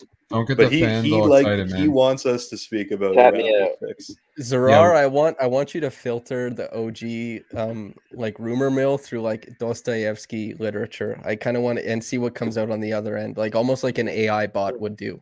I kind of want to see that from you, Zarar. I'll work on it. Perfect. That's what I'm hoping to get. We need like the DALL-E mini to draw like a OG Anunoby post What- touch or something. What do Can you I get a guys producer think on that? about? What do you guys think about AJ Griffin though? If he continues to slide, would he be a guy that you would like? Obviously, fits a lot of the needs that we've talked about. Shot 45% from three at Duke. Would he be a guy you'd be willing to part with 33 and maybe a future first round pick for? Like, how much do you Nope. guys like AJ Griffin? No coach's sons, man. Why not? Yeah. Just in general. You got lots of info. I like info. Tons of info. It's So- that. Go ahead. I think I do understand what Aiden is saying. Is that like if they could trade a The future head first? coach's kid though. It's different. If they could trade a future first and 33 for AJ Griffin, I think that's like such a talent steal. Just because he shoots the ball like crazy. But I guess we have another donation that should probably take precedence over what I'm Do it. saying currently. Do it, Samson. Okay, I'll read it from Top Shot Tesla. All the Top Shot jokes are baked in, of course. You understand that by now. Quote: Are y'all streaming all the way till the Raps pick? Any Hell fave yeah, we draft day are. moments? Raptors are league wide. Most obscure Raptor. I need a Raps Hakeem jersey. What you want to see Barnes work on this summer? I Okay, love how so we this just is said I need a content, Raptor man. team jersey. Tesla, that's like that's you Yeah, gotta that's like like- $5 a question. You can't just put 6 questions in one Also, donation. you just dropped like $30 on us tonight. Like that's like more. That's like Yeah. a couple Raps That's Hakeem a jerseys. Hakeem I can't jersey, imagine yeah. they're that Yeah. expensive. He's You the got king money, of dude. the king of the non sequitur. This is Yeah. like he's like, hey, I'm looking to hear all these things. I need a Raps Hakeem jersey. Looking for more things. You know, that is I thought he was fantastic. gonna be Yeah. like, "Do you guys know where I could get one?" But Yeah. he kept it going with a different question. This We guy can knows answer all content. those. Top Shot's our boy, so we obscure can. Raptor. Are we talking ever or currently on the roster? Most obscure, David Johnson. He literally was a figment of our imagination for Yeah. however long. Like he got drafted, and they're like, "Where's this guy?" And they're like, "We don't know. We doesn't have the paperwork, and he's south of the border." Yeah, he You couldn't know, make and it he to looked Canada. like 21 Savage. You know, Most Maybe he's British Americans after don't all. have passports. I don't like passports aren't a thing. That's not. I think if you most knew you were getting Americans, drafted to dude. the NBA, you I don't would know have about put the most. papers in. most is probably accurate. I would believe that. Really? I would. I- believe What if? I What have if no they? data on Oh that. yeah. American exceptionalism is so powerful, dude. Yeah. They're like, why would I go anywhere else? Well, but Yeah. also like geographically, you okay. got a lot to see. There's a Yeah, lot for to chew on sure. America. Yeah. Culturally, though, different. You'd think like your agent or something could be like, hey, you might when you go in the NBA, you might play in Toronto. Like it's possible you're gonna get drafted. Even if you get drafted to another team, you might have to play in Toronto. I don't know. I probably get the paperwork going right now. Ramon van de Heer is a Dutch former professional basketball player. Wow. He is 7'3.25 inches tall and played as a center. He Wait, what are we was talking about? drafted to he was drafted to the Raptors, Obscure Raptor. but he Oh. never played a game in the NBA. Wow, he retired on December 31st, 2009. He didn't have a passport. Yeah, I got a Get him percentage. over from the Netherlands. You guys What's ready the- for the percentage? Yes. Any guesses? Quick guesses? 57. What are we? Oh wait, guessing? I'm gonna say like Number of Americans with a passport. Oh, 34. And then bonus question for the state with the least number of passports. Okay, well It's- now based it's- on the way you're saying it, I'm gonna say like 48. It's I guess- Wait, 48%. It's 48%. Have Ooh. have them? Have. So 52, so more. Let's go. And Mississippi has 20%. I was gonna guess Arkansas. It was close. Right. Not much money there. Eh? The No, well, if you lived Anunobys, in the Mississippi, where Anunobys else would got you ever out of wanna go? Mississippi. You could leave. They kind of have everything over there. I wouldn't even leave, to be honest. There's no point. All right, what Okay. else we got from Top Shot? Any favorite day Draft day moments. Well, we have a classic Bosch at is RR. Yeah, we do have a classic. A classic Raptors like Republic definitely has a classic Oh moment. yeah, that video. I will live in wasn't infamy. there. I'm happy I wasn't there. I have to say I'm happy I stayed home that day because I probably would have been one of them. One of the shameful people. So while that was happening, I was driving back with my dad from Calgary. I was coming back into Canada for the first time in however long from Mexico, and I had to do because I couldn't get vaccinated while I was in Mexico because they obviously didn't get very many vaccinations, and I was only ever like on a visa, and they wouldn't give vaccinations to people on visa. So I had to do my 2 weeks and then get vaccinated here. But I was driving back from Calgary because I had to fly in, and then I saw Scotty get drafted. And I was kind of paying attention to the Raptors Republic Party, and I saw everybody freaking the hell out. And I felt the exact same way as you, Oren. I was like, I was not in a position to betray my better interests being on camera for like, a draft pick or whatever.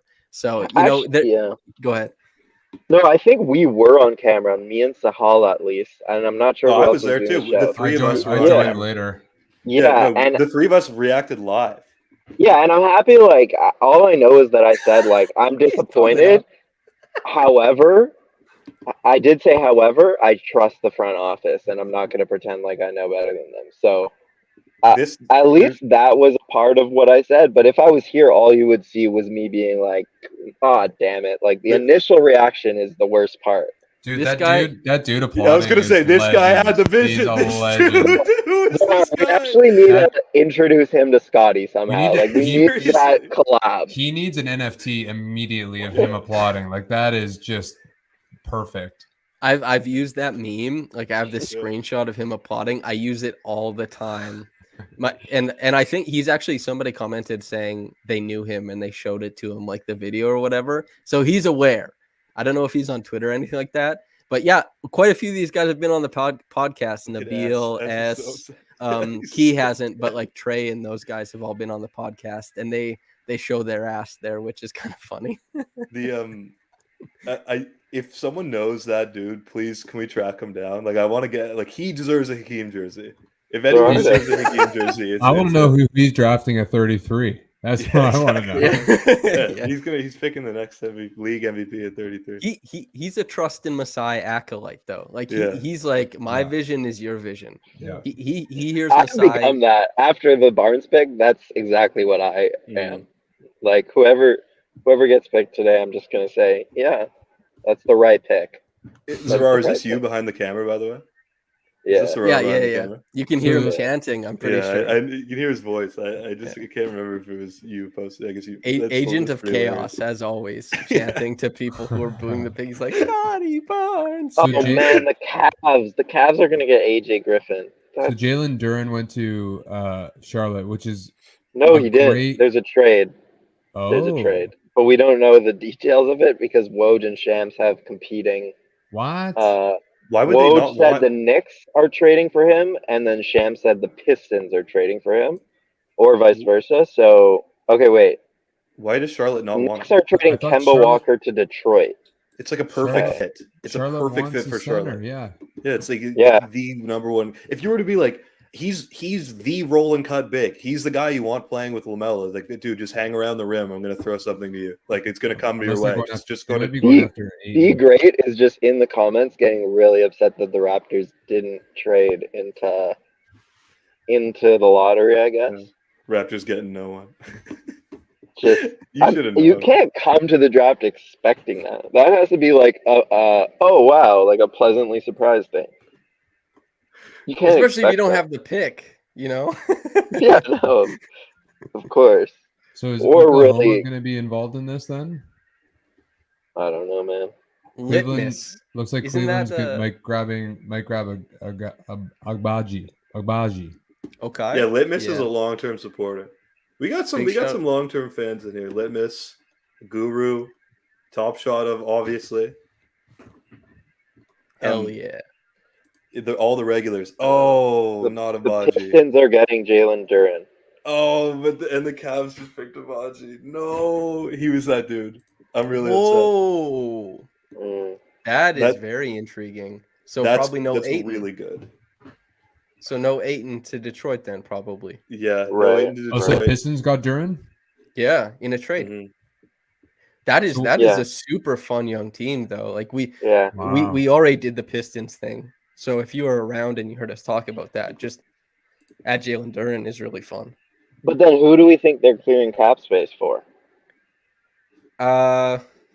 Is there like a Jalen wing? Brunson, Miles Like Bridges. the benefit of their Miles owner. Bridges from Flint. Yeah, that's what I heard. That'd they be were for. that would actually Took her be on a trip great. and then I spinned her like Siakam. Like That's our Siakam, guy. Yeah, that would be a Wow. great get for them. Hell yeah. Stern They would would not have let immediately be the most fun team, dude. If Yeah. you get Miles Bridges, Stern Yeah. would not have let Miles Bridges exist in his current form in this NBA, man.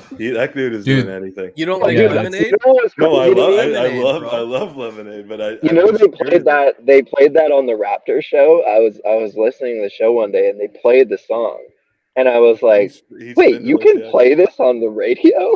I'm like, "I don't know if you can play He this got on the worse radio." stuff on the radio. He is such like a by the numbers Michigan rapper too. Like the flow is so T on Grizzly, point. T Grizzly Yeah, style flow. It's pretty great. I liked T Grizzly for a while. You're And now? over him? Yeah, he's kind of behind. So what are you. the Knicks up to? They just cleared Yeah. space getting rid of Kemba, right? Kyrie, man, Kyrie, baby, let's Yeah. go. Oh would be my that would be lord. Kyrie, baby. the ultimate chaos. It Pass. I has love to that. be. No, someone was saying it's the perfect fit. Like that's the most It is. Knicksy thing ever to That go would after Kyrie. rule. It's like Oh also my- the most Kyrie thing ever to like somehow become more of a villain, like keep Yeah. becoming a villain. So, like, you Kyrie's thought it definitely was gonna say, like, yeah, this was my first choice all along. I always wanted to be a Knick. Yeah. Yeah, Kevin forced me here. The irony Yeah. He is said that I he- had to come. I was in an unfair position over there, Yeah. and One of the older boys told me to do it. Yeah, that's Kyrie listed the 76ers as one of his destinations, which is so funny that he's willing to go play with Harden again. I just think to the like implication just a of that was- hot Harden. Harden So- definitely saw that, and he's No. like, "God yeah, damn it!" yeah, man." exactly. well, Philadelphia has like this huge undercurrent of socialist politicians, so maybe he's more in Yeah. love with the That's city, a labor you town. know? It's a labor Yeah. town, big time. I love labor town, dude. I love labor. Strength to labor, Hell yeah. everybody. Damn. But I'm curious, like, what is Charlotte thinking? Like, Durant is right there. Who do you want as your big? They're getting Like, I don't get Williams it. at Who do you 15. want? Could be Aiden, could be Turner. They're guess getting Aiden. Williams at 15.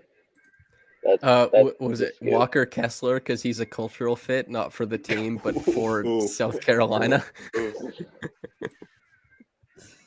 Not Oh MJ my though. God. MJ's The Pistons are gonna wash the Raptors next year. Just Yeah, 20 they up every win, game. and now that they're actually good, they're gonna win by like 40 every game. Unbelievable.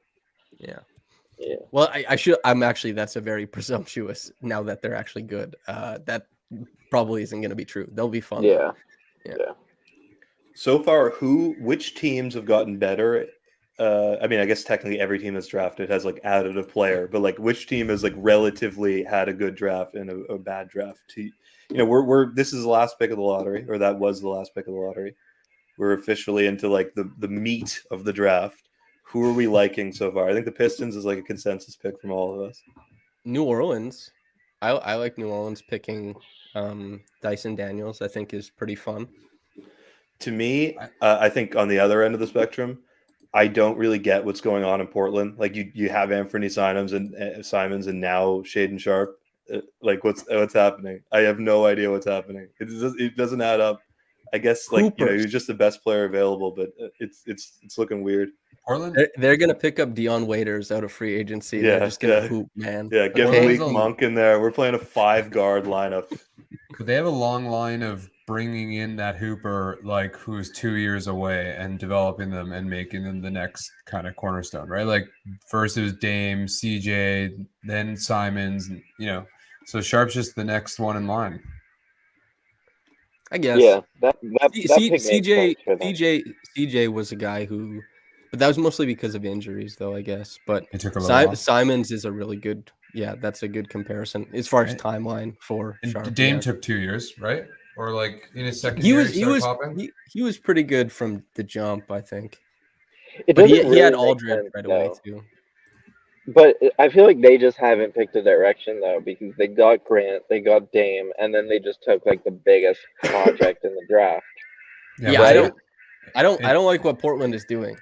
I got to be honest. I don't know We what got the a hell. Portland What should supporter they over do? here. Get him. Get his ass. Okay, Portland guys, supporter in the building. This was a lot of fun. I got to run, but Lewis is right on time to take my place, and he has even better takes than me. So We're in live stream from the presser, man. nah, Lewis, welcome to the show. Bye, guys. I'll talk to you guys later. Yeah. It's a nice orange shirt, brother. Thank you. I have no takes. I'm just here to look good, talk about Aiden's basketball game. What's going on? I haven't even who got picked so far. What's the draft? What sport is this? Where are we? Yeah. We were just talking about which drafts we liked, relatively, and didn't like. We kind of all were in favor of the Pistons draft. Like they just kind of did the right thing. You pick the dude who's like the obvious pick. You don't screw anything up, and they did it basically 2 times. It's like I love that. But on the other end, we just spoke about. I guess they didn't pick theirs; they traded. But still, we spoke with Portland as a team we hated, and then there we are. Who are you loving? Who are you hating? I wasn't joking about not knowing. Oh, you literally do not know. This is the first. I just finished other. Okay, Paolo Banchero went first. Cool. Yeah, that's where I'm at. Right now. Okay. Who's your Sharp or Maturin? Who are you picking? You have him for the next whatever I see. Okay. 5 years. Yeah, I mean, I love Sharp. You're watching the high school hoops? Yeah, the idea. No, just philosophically. Okay, the idea of not having any information is tantalizing to me. Oh, yeah, it's fun. It's like a mystery box. Yeah, that's right. Lou, it could be anything, even a boat is like a classic. Exactly, yeah. Lou, you just got hired as the Portland Trailblazers general manager, and you haven't made the Jeremy Grant trade yet. What are you doing? I mean, if I was the general manager for Portland, you just hired Mike Schmitz. I just hired Mike Schmidt. They're trying to win a championship, right? Look, aren't we all? Probably trade Damian Lillard. Ooh, did they actually hire Mike Schmitz? By the way, is that why he's not here tonight? I was like, where's Mike? He's working. He's assistant GM. Good for him. Yeah, it's big blog boy win. Yeah, seriously. Big blog boy win. Chalk another one up to the blog boys. Another dub. So you're trading Dame. What else? What are we getting for Dame? I think, whatever Houston, what did they get? Like 14 first-round picks and 0 players or something? So you're going the picks route. You don't want like a centerpiece. You're looking for, you're trying to keep your job for the next 10 years. Look, Portland is a team where they're kind of like Toronto, where they have been trying for 5 years to just have 9 playable, like good players. Now, Toronto has been trying that long. Toronto has just spent 2 years trying to have like a playable 7th, 8th, and 9th man. But Portland has struck out year after year after year, just getting the supporting guys. Like CJ McCollum is a very good number 2 player. Look how good New Orleans was with him when they gave him the ball. I just think Portland is probably – I don't hate what they're doing right now. I don't really know what they're doing right now. But there's they're trying to steal OG from the Raptors. Don't start, man. Don't start. I would try and do that. Sensitive topic. Blazers, by the way. I would try. Yeah, what team wouldn't? That's what I mean. It's like I just keep like emailing them like number 7. How come there aren't like 25 other reporters saying that OG's here we are again. I hope you guys run into each other in public, and I hope you have enough confidence to say it to his face. He's gotten enough vitriol. He doesn't need mine. Have you're a West Coast guy, Aiden. Have you ever been to Portland? I have. As a city? We're struggling. We're on hour 3 now. Well, Lou wasn't finished, but I'm sorry. Anyway, you can ask me about Portland if you want, but no, Portland's one of my favorite cities. Portland has the food trucks, the beer culture in Portland. It's my favorite. That's where I went on my honeymoon. And, Portland was just the best. That tracks 100. Even if it's not true, I could definitely see that. Yeah, you're Portland on was to me. pretty cool. I enjoyed Portland a lot when I was there. The Rose Garden was cool. It was just a nice place to walk around downtown. Everyone's going to Portland. But do you guys have like a boys trip to Portland? I didn't catch the No, invite. but or what's also- going on? Yeah, I said my honeymoon. They all came. Everyone went. The transit police there are so chill. They have like this above ground rail that you can get on that takes you all around. They don't care. You just go on. They aren't gonna check you for a ticket or anything. They just let you do whatever. It rules, dude. Sort of a local Portland tip there. I'm gonna Start comment on stealing the- public transit. the You ever go Jeremy to Grant Portland? trade. Do not pay for the bus. You're an idiot. Oh, Mark Williams and AJ Griffin just went boom. He's gone. Yeah, Atlanta took No him. more coach's son. The dream of the coach's son is dead. Aiden, are you relieved? He wasn't gonna last that long anyway. Do You're we want to talk advocating- about a couple of Raptor Let's do it. potentials? Guys, you have your eyes on. I know Lou's not looked that far down the list. Bryce McGowan's. I can You like see. Bryce I can see him McGowan's like. a lot. I can see the Yeah, I want a reflection of Hooper. him typing. I think I'd like to hear Lewis's thoughts on Bryce McGowan's because I know that's a guy he actually likes and knows about. Yeah, I want Haas. Have you guys seen Hustle? Yeah. Okay. Spoilers. I mean, was not told really. it was the worst movie of all time after saying literally we had that in the chat and I was like, for the record, Aiden, I didn't mean like regular corny. I like it's obviously corny. I meant it avoided like the insanely corny like Disney Channel sports movie stuff. But yeah, I was like, yeah, it wasn't so bad. Everyone's like, hey, loser ass loser. That movie sucked, bro. Hey man, I didn't lay on you. That was Kelsey. I let her do it for me. So to me, I mean, it wasn't much of a movie. It was just like fun cameos of basketball players. But I mean, which is fun. But anyway, so Haas, I thought, got a really. Are you just drinking whiskey straight out of the bottle? That would be insane. Hell yeah, brother. But and Haas gummies. got a really unfair end of that stick. What he was criticized for not having third efforts. Like, come on, man. Like he's going to the league. And he was a hooper. He was smooth. He was clean. And I think that's a pretty good comp for Bryce McGowan's. See, bringing it back. Wow. I thought it seemed like such a tangent. I love that. That's perfect. No, I know what I'm doing. He is super. Yeah, it's actually Mo Wagner. Yeah. So super athletic. I mean, just a gunner. He'll take shots. I mean, I think I've talked with you, Samson, 4 times about how the Raptors just don't have enough guys who just put some shots up. Just do something. Just drive to the rim. Throw a pass. Throw a lob. Shoot a shot, man. They just need guys who do stuff. And McGowan's will do stuff, man. I do like guys who do stuff. There's wisdom in that. Yeah. Yeah. That's pretty much all the wisdom I have to offer about him. I guess we're doing potentials of what, who does everybody else like? I'll go last. How do we feel about John Butler out of FSU? A 7-foot guy who can shoot. I don't care, whatever. He's 175 pounds. You love 3-point shooters, man. This is like in your There's wheelhouse. no spacing. The spacing is brutal. It's horrible. He's 7 feet tall. He weighs, I don't know, looks like he weighs about 160 pounds. He's got sort of like Chris Boucher build if he was like more emaciated. But he shoots the ball really well. He shot the ball. He shot like nearly 40 or 39% from 3. Rebounded the ball poorly, especially for his height. To be fair, didn't play a lot. Not even a terrific rim protector. Doesn't have great instincts as a rim protector. From what I've read, because obviously I'm not grinding FSU tape. I'm not going to pretend I'm grinding FSU tape. But from what I've read, like not a terrific natural rim protector. But like dude is 7 feet tall and shoots the ball well. I don't know. It's a 33rd overall pick. You're not getting you're not getting like top of the draft talent. He's 7 feet tall. He shoots the ball well and he's 7 feet tall. End of story. I also was a huge Luke Cornett fan growing up. Growing up? I mean, in the G League. How old are you, sir? Yeah, I was like, Lewis. When I was covering the G League, Luke Cornett was like he was the Haas, just like absolutely dominating everyone.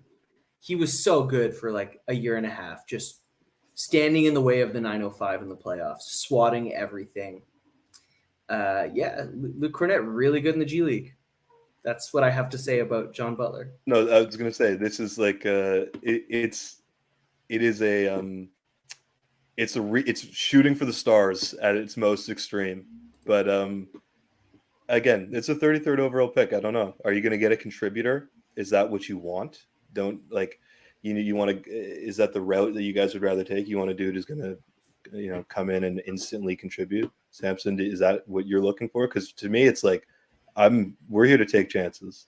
The Raptors, like I think the rotation, the executives for the Raptors are good enough, and plus they've got enough young talent that they can like kind of scrape together like 7 or 8 dudes who can make their NBA rotation. I want home runs. I'm playing the lottery.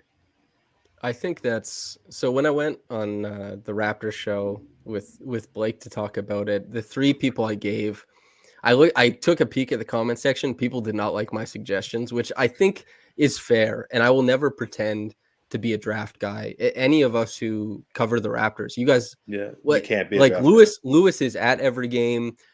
Myself and you guys talk about every game after every game. Like we're in on the Raptors. We know a lot about them. We're not doing a ton of draft work. You can catch up as best as you can. Like you can try and catch up, but we'll never know as much as like the guys who scout just as something that they do as a hobby and the people who are paid. But Patrick Baldwin Jr. interested me a lot as like a guy. When I watched the film, it seemed to pop way more than the numbers. And he was supposed to be like, I talked about this at the top, but roughly like a top 5 pick who fell because of his situation. He got COVID, lingering ankle issues, had a terrible year in Milwaukee, but is a really nice pops on film. I think that's the Coach's guy. son. Coach's son. Yes. And he'll get away from it. That's the thing. And so if you look at the field goal percentage, 34%, the 3-point percentage, 26%, it's going to shock you a little bit. And I'm shocked. He's the swing that I think would be really interesting. As far as the contribute now guy, I know I'll just mention Jalen Williams because I know a lot of people really expect Jalen Williams to kind of pop as a drop big and as a guy who plays, quote unquote, the right way and will be like, a good passer out of dribble handoffs and will also provide you with decent screening and rebounding, especially on the defensive end. But Alondas Williams, I think, interests me a lot. He's a teammate with Jake LaRavia in Wake Forest. A lot of people like Jake LaRavia. Brendan, who will be on later, really likes Jake LaRavia. But Alondas is a guy, if you're in the second round and you want somebody who can kind of punch the weak side and get to the rim, he's a tremendous finisher at the bucket. He can definitely, like, if he gets the closeout, because he's not a very good shooter, he puts the ball down, he can finish at the rim over contact. And he's probably, and this is what I've heard from scouts quite typically too, is maybe the best passer in the draft. He's really genius on ball. He's fantastic. But the Raptors have been trying to teach guys not only to just develop their jump shot, but also to develop their ball handling skills with that too. And with Alondas Williams, they could finally have a guy that they just say, okay, we're going to work on the jumper, but everything else you do, the manipulation, the ability to like punch the weak side, get downhill, make passes and reads, that's all there. He just has to have a jumper to kind of dictate that NBA defenses treat him properly. And there's this Marcus Smart-esque ability of his, because it is an ability to have guys who do things, as Lewis said. He put shots up despite he put shots up despite not being a super great shooter, but he was willing to try it out. Marcus Smart, through sheer force of will, is a guy who is kind of, I'm a shooter now, respect me. Eric Gordon is another guy. Caitlin Cooper at the 538 wrote a tremendous article about what dictates you close out. What like, is it percentage? Is it willingness to shoot, whatever? And Alondas, that's a guy who I think could do a lot of things on a basketball court. He would be very interesting. Yeah, you've convinced me. All of my arguments for Bryce McGowan's seem to have just been made better for a different player. All right, I'm in. Well, he's older though. He's older though. Age is like the least important thing in a draft. If you're picking first or second, yeah you want a 19-year-old. If you're picking 33rd, age is the odds of a player staying with the team when picked at this range in the draft for so many years, that potential or whatever means nothing. Age means absolutely nothing when you're picking 33rd. I think like it might be less a statement about like how long the team's going to control them and more a statement of like how much room they have to grow, because like, the younger players, typically you'd anticipate them to like, they'd be taking greater strides in those crucial years between 18 and 23. But the Raptors aren't given 18-year-old second-round picks room to grow with the big club. I agree. I'm with you. Look, I think we've all correctly identified that like they ought to take a dude who's going to play, or they ought to take a dude who's like a fun little lottery ticket gamble. So this was brought up by other people, not myself, but it's an interesting conversation starter. But it's like, if you want to take that swing, you have the option, if you really believe in the development and you talk to that player about doing G League years where you just really work on that, and such a project that by the time they get to the NBA, the usage hierarchy might be changed. Like Fred and Pascal as the pillars of the team might be something you're willing to move on from. Maybe it's Scotty plus other things. Now, that's not my ideal situation. I want Pascal and Fred to be there for a long time. I think they're great. But if you did want to try and do that, you get a guy with like tons of reps at the G League level, and maybe reps open up at the NBA level by the time they're ready. Is, like a Dom Barlow or something like that, who was playing against, competition. When I was watching the film, I was like, what the hell am I watching, really? It was tough to tell with him. So that's interesting. I thought that was, but I don't know what you guys think about that. Aiden, I was gonna say, Aiden, do you need to leave? You look like you're like about halfway out of the frame. Do you want to sign? No, I'm just you're like sort of like you have your body like angled as if you're about to walk away.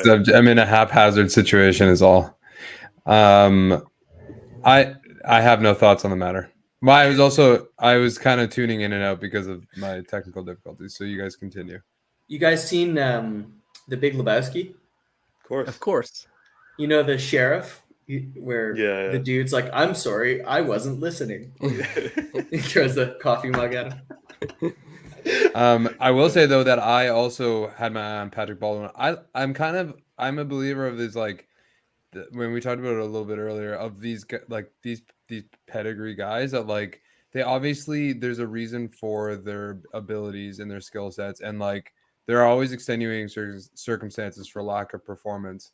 And like if Baldwin's got the capabilities, like why not bring him in? And he already has a shot. He already has a lot of those like skill sets that the Raptors wait on to evolve, and he already has them. And then it's worth taking a shot on. I also like Beauchamp out of with the Ignite. Like he's kind of the opposite, I think, where he's less polished. He's just like a fierce athlete. He's like another Stanley Johnson. Like bring him aboard. Let's see what he can do. And he's still on the board. Tari Eason. Like, can we, Zarar, can you pull up who's been getting picked? We haven't talked about that in a little while. Is anybody interested? No, go down a little bit. We're missing. Is that what we're picks. here for? Oh, Tari Eason did get picked. There we go. Son of a. I kind of The wanted him Rockets. to fall. He's a really interesting player, but Yeah. it obviously wasn't likely that he. A lot of people thought that he was like, when you think about comparative players in the draft, I saw a lot of guys who thought that Tari Eason was better than Sochan from Baylor. So that was interesting. Yeah.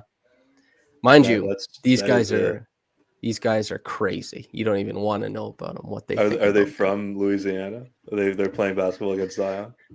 They don't even have a passport. That's a callback. These are all callbacks to hour 1 of the podcast.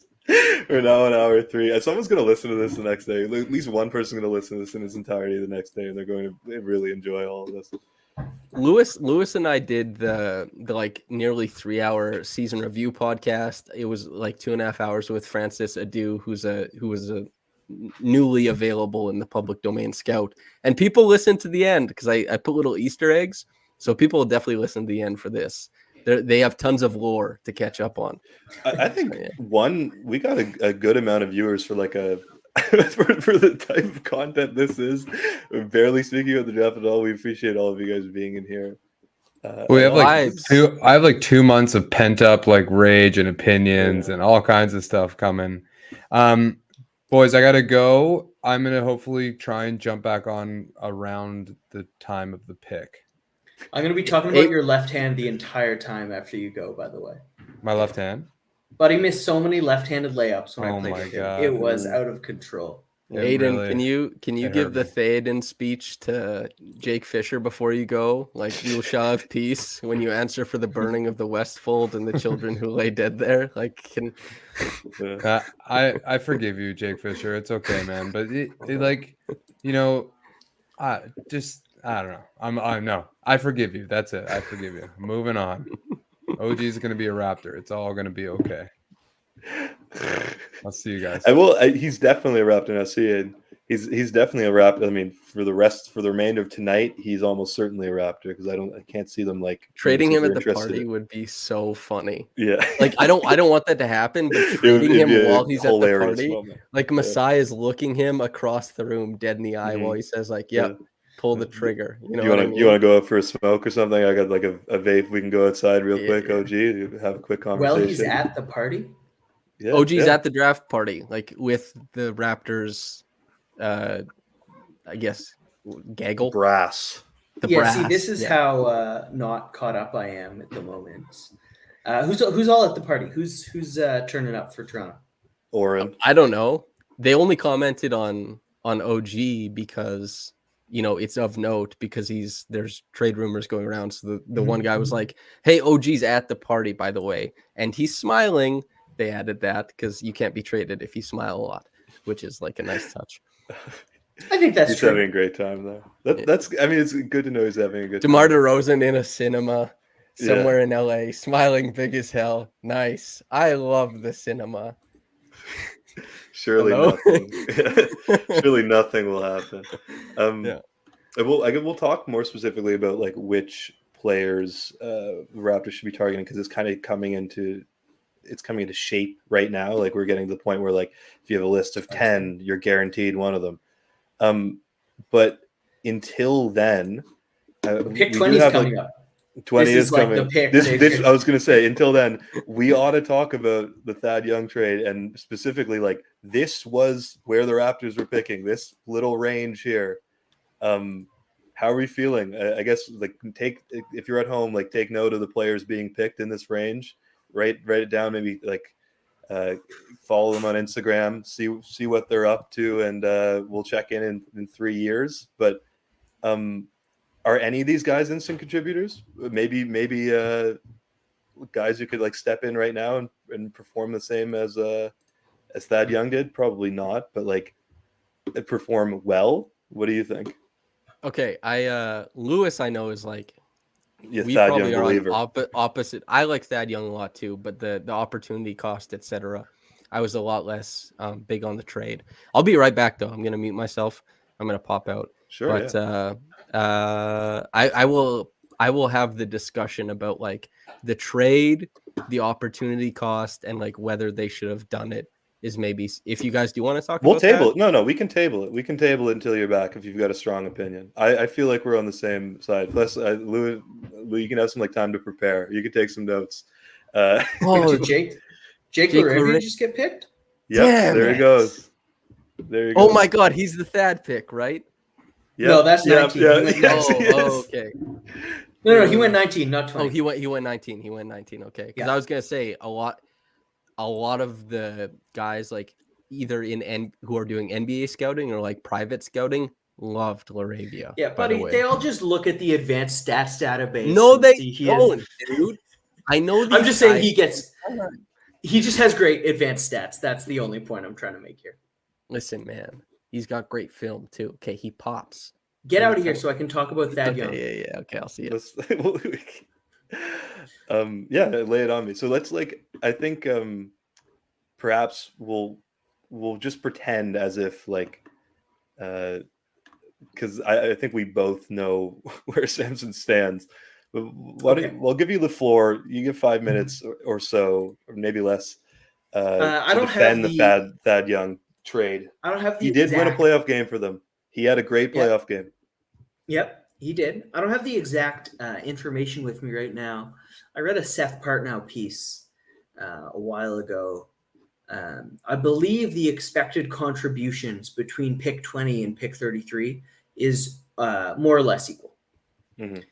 Now, Actually, I if have you, one second. Let me keep going. Sorry, I've got something that like a piece of a graph that supports your claim 100%. I think that's so. So if you really trust your scouting staff, sure, maybe there's some guys you like at 20 that won't be there at 33. I completely understand that. But statistically, in the big picture, moving back from 20 to 33, you are equally likely to get a contributor. At the same time, Thad Young is a proven contributor, won a playoff game, dropped Joel Embiid with a step back, and they needed vets. They did not have a lot of vets. They were missing, a fair, an important role on the roster. A guy who's going to mentor the young kids on and off the court. Teach them significant things about living life in the NBA. Funky guy, makes stuff happen. He complements the team on the court. There's real value to a guy like Thad Young beyond this season. They traded for his bird rights to the extent that I think the gap between 20 and 33 is significantly smaller. Maybe it is bigger this year. Who knows? Maybe that is proven to be the case. But I think by and large, the value from what you get from Thad Young is larger than the statistical average value for trading. Yeah, you make a good point about the marginal difference between 20 and 33. And I think that because it's 13 spots, people are it's 13, not all 13 spots are built equal. Like the difference between 1 and 14 is massive. And it gets incrementally smaller. Zarar, if you could pull up the graph, there might be players available at 23 that aren't available at 33. But to be fair, ultimately, it is a really good chance that a player drafted at any spot, past 20 is basically a non-contributor anyway. Would their entire career wouldn't amount to as much as Thad Young contributed in a single playoff game. They ought to take that into account. There is a non-zero chance that the player picked at either of these two spots is a total nothing anyway. Are we talking about basketball? Are we talking about basketball here? By non-zero, you mean a 70% chance? Yeah. Are we I feel like you're coming up with a statistical justification for the Thad Young pick in a hypothetical universe when I think the question is what overall impact did he have on the season? What did he help us achieve? The question is, was it better than whoever is picked at 20 versus 33? But we don't know who's picked at 20 versus 33. So it has to be a hypothetical statistical universe until we find out. But doesn't that graph kind of show that it was better at 20th? Marginally, but of course that goes without saying. You likely didn't need a graph to know that a player picked higher is of higher value than of 33. I think the point of it is that the actual difference between the mid 20s and the early 30s is actually quite low. In fact, so much so that it might make Thad's contribution over 2 months worthwhile. I don't even know if I necessarily am buying this 100%, but I think this would be the argument, the informed version of the argument. But can't hear you, Samson. You're on mute. Sorry, are you guys on Goose's account? He convinced me. Yeah, friend of the show. Lou convinced me. He got me on board. Oh boy, he turned me. Let's go. Okay, is this a debate? Is this first take? Let's have it. It's 10th take. Okay. So pitch me. I need the pitch. I need something to respond to. Oh, it's not happening again. Just trust that the argument was so strong. Okay. And infallible. I'll make my argument then. Let's hear it. So I heard Zarar mention, what did we accomplish with Thad? And I'm sure you guys talked about Thad being the plus minus king and being a very valuable Raptor and everything like that. But as far as helping them achieve tangible things, fundamentally, they haven't gotten much out of it. although they have the possibility to do so by re-signing him on bird rights, hopefully on a decent contract and getting more out of him. We'll see about that. But the opportunity cost of number 20 versus number 33 isn't 20 versus 33. It's 20, 21, 22, 23, 24, 25, 26, 27, 28, 29, 30, 31, and 32 versus 33. And in the last 5 years, these players have been selected between 20 and 32. Pascal Siakam, DeJounte Murray, OG Anunoby, Desmond Bane, Tyrese Maxey, Precious Achiuwa, Jaden McDaniels, Matisse Thybulle, Brandon Clark, Jordan Poole, Kevin Porter Jr., Keldon Johnson, Robert Williams, Anthony Simons, Jared Allen, Josh Hart, Kyle Kuzma, Karis LeVert, and Ivica Zubac. So there is a real opportunity cost. And of course, that changes depending on what year it is.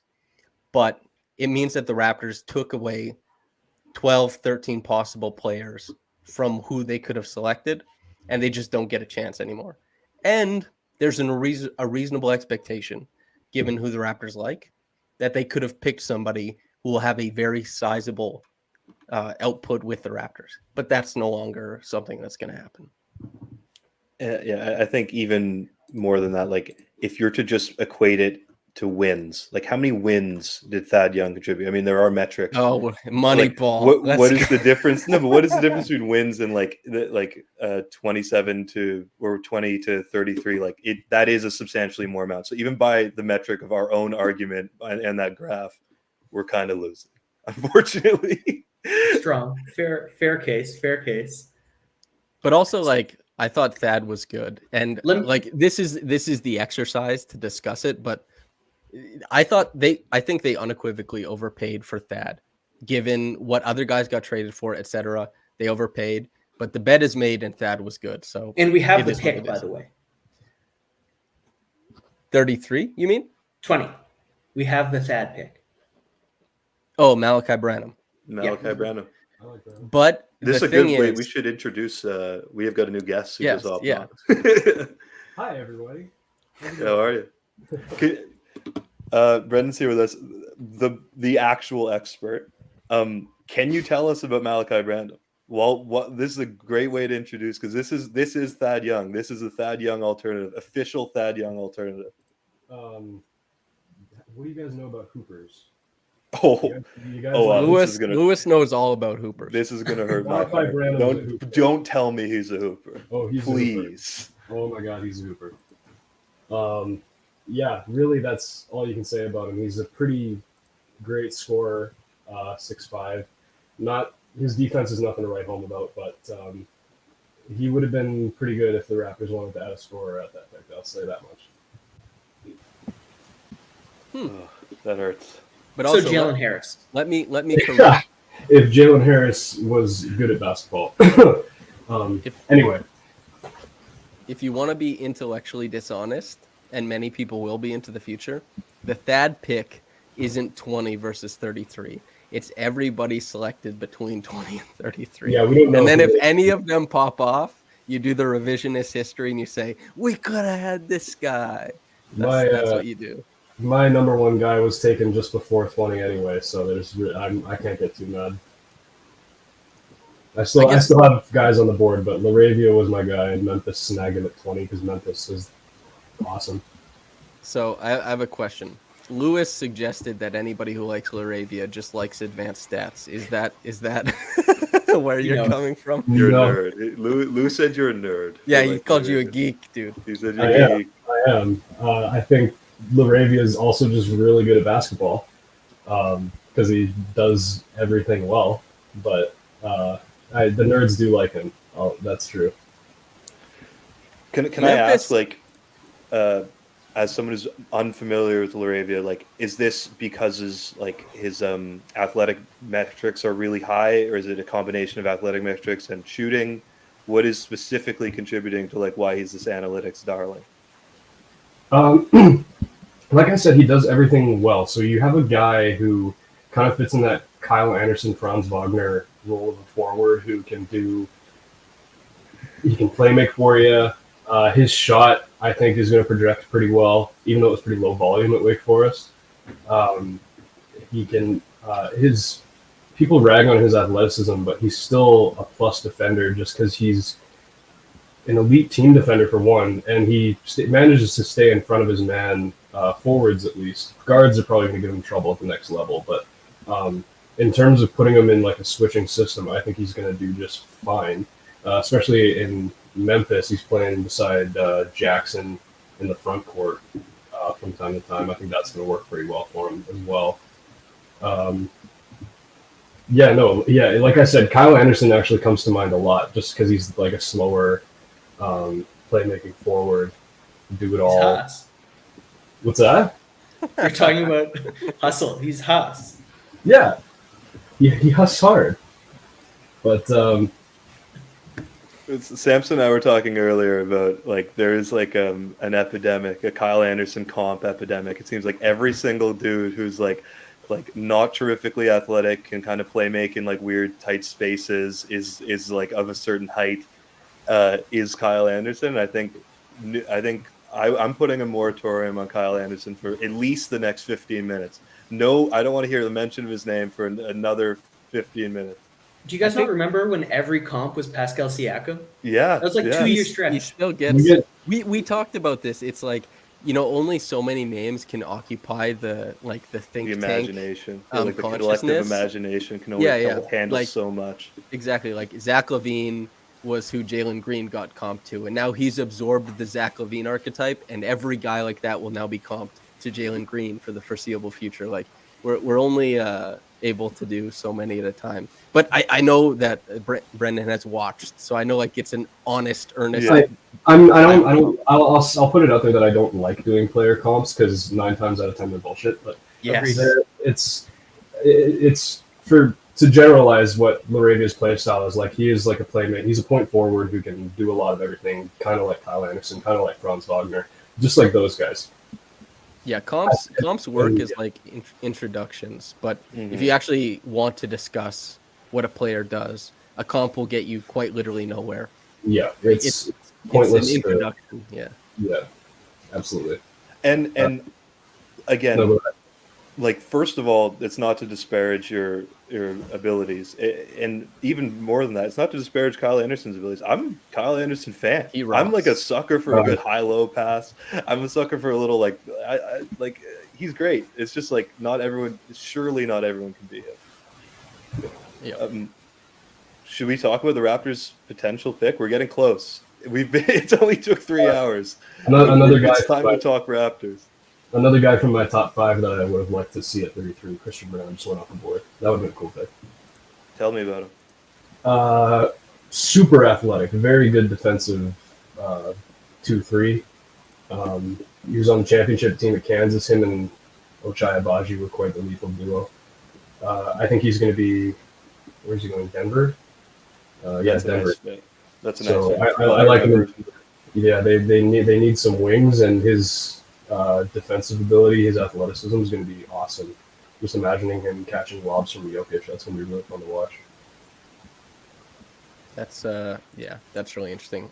Francis Adu, when I talked to him, thought that Christian Brown as well was a very, very interesting guy.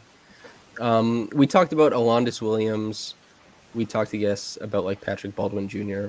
Brendan, of the guys left, are there guys you're kind of zeroing in on as who you'd like for the Raptors? Caleb Houstan's a name I've seen both connected to us and someone who I like in general. I think he'd be interesting there. Jalen Williams is a guy I've been high on since the draft process started. The other Jalen Williams, the one that hasn't been drafted yet. And he'd be my choice if we want to go for a big man. Andrew Nembhard, there are rumors the Bucks really liked him at 24, so we'll see if Nembhard makes it to the second round. That's pretty crazy for Nembhard to jump into the first, by the way, right? Yeah, as a draft guy, yeah. He had a hell of a combine. Apparently, he killed his workouts too. So he was like maybe not even going to be drafted. Right. Yeah. Like the knock was his athleticism or lack thereof, right? So you're telling me like he I guess was more athletic than people anticipated at these workouts. Whoa. The I wouldn't say- Or just had counters with like Jalen Brunson is a Yeah, limited athlete, but he has very like there's a lot of ingenuity to the way that he operates. I saw someone mention Walker Kessler. He just went off the board. Sorry to interrupt.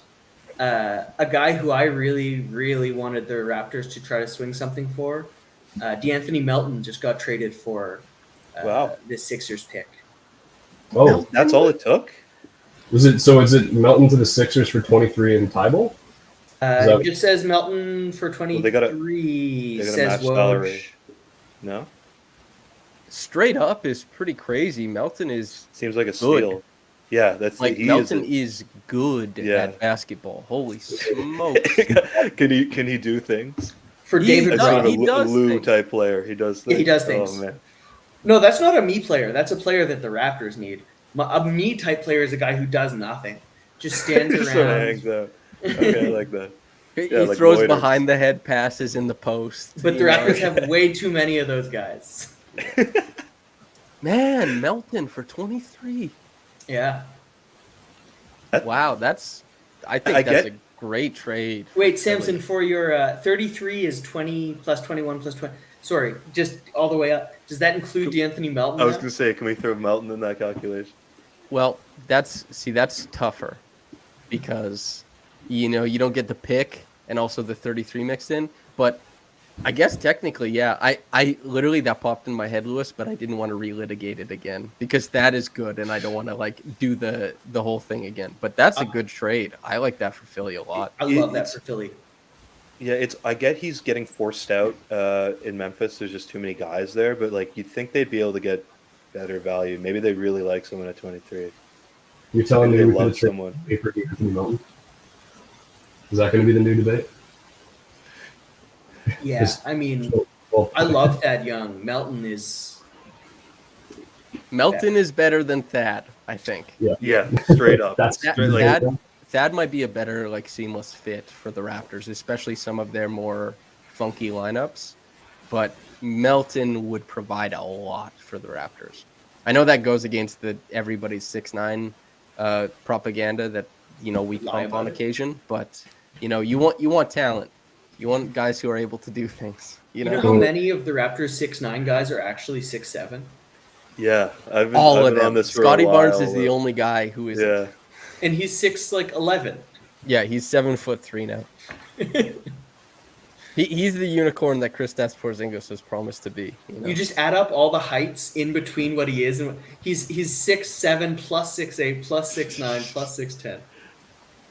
That's the way to do it. Oh, we had from the he's a huge fan of the wrap up of you guys all season. yeah, Phoenix. But Mr. Tesla, he wanted to know what we thought about. If you guys want to do the quick, just answer his question, however long ago.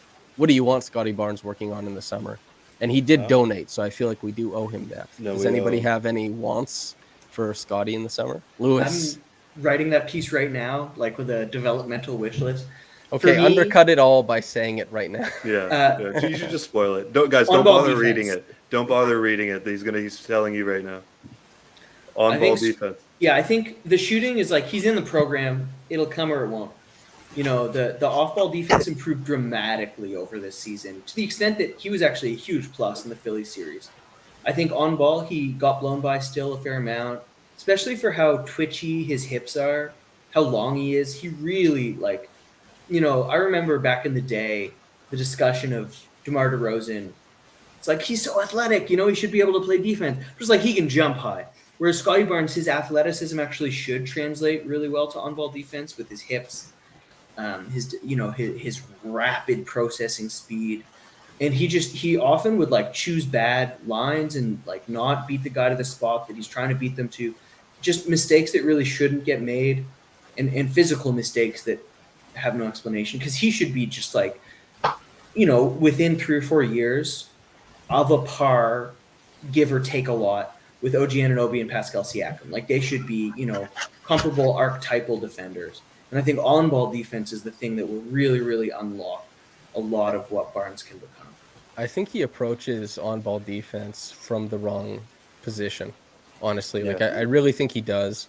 He basically, if you are a guy with you cover a lot of ground with your steps, you're also, and since he has high hips and that swivel, this is something I wrote about at the start of the year with Polar Fault. He's an MD who's very into biomechanics. He said that how OG compensates by having high hips and like not being able to swivel that correctly is by beating guys to spots and kind of allowing his length to catch up to their space, but making sure that he can kind of try and mirror them. Anthony Davis. Sure. Mhm. It was the Mike Prada piece. But Scotty Barnes, for example, is a guy who gets up into them. And so he's no longer covering space. He's trying to keep up with smaller players. So it's like fast twitch versus not as fast twitch. When if you kind of lean off a little bit, you can still contest. And you can also cover that space to wall these guys off. And obviously that gets complicated with screen nav and all that kind of stuff. But I think that he's far too eager to get into guys because this isn't college where he could overwhelm guards. This is the NBA where, he steps out and he's on an island. Is not a great place for him. David Roddy, a guy everybody told me that I overrated when I said the Raptors could get him at 33, just went 23. Good Lord. He's a funky player.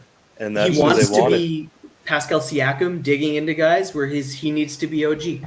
Yeah, I think just to touch on Scotty, I agree completely. It feels like there's like a pivotal moment, no pun intended, where you like are backpedaling and switching your hips from the back pedal to basically running alongside someone, and he forces himself into that situation way too like he should be more reluctant to switch his hips.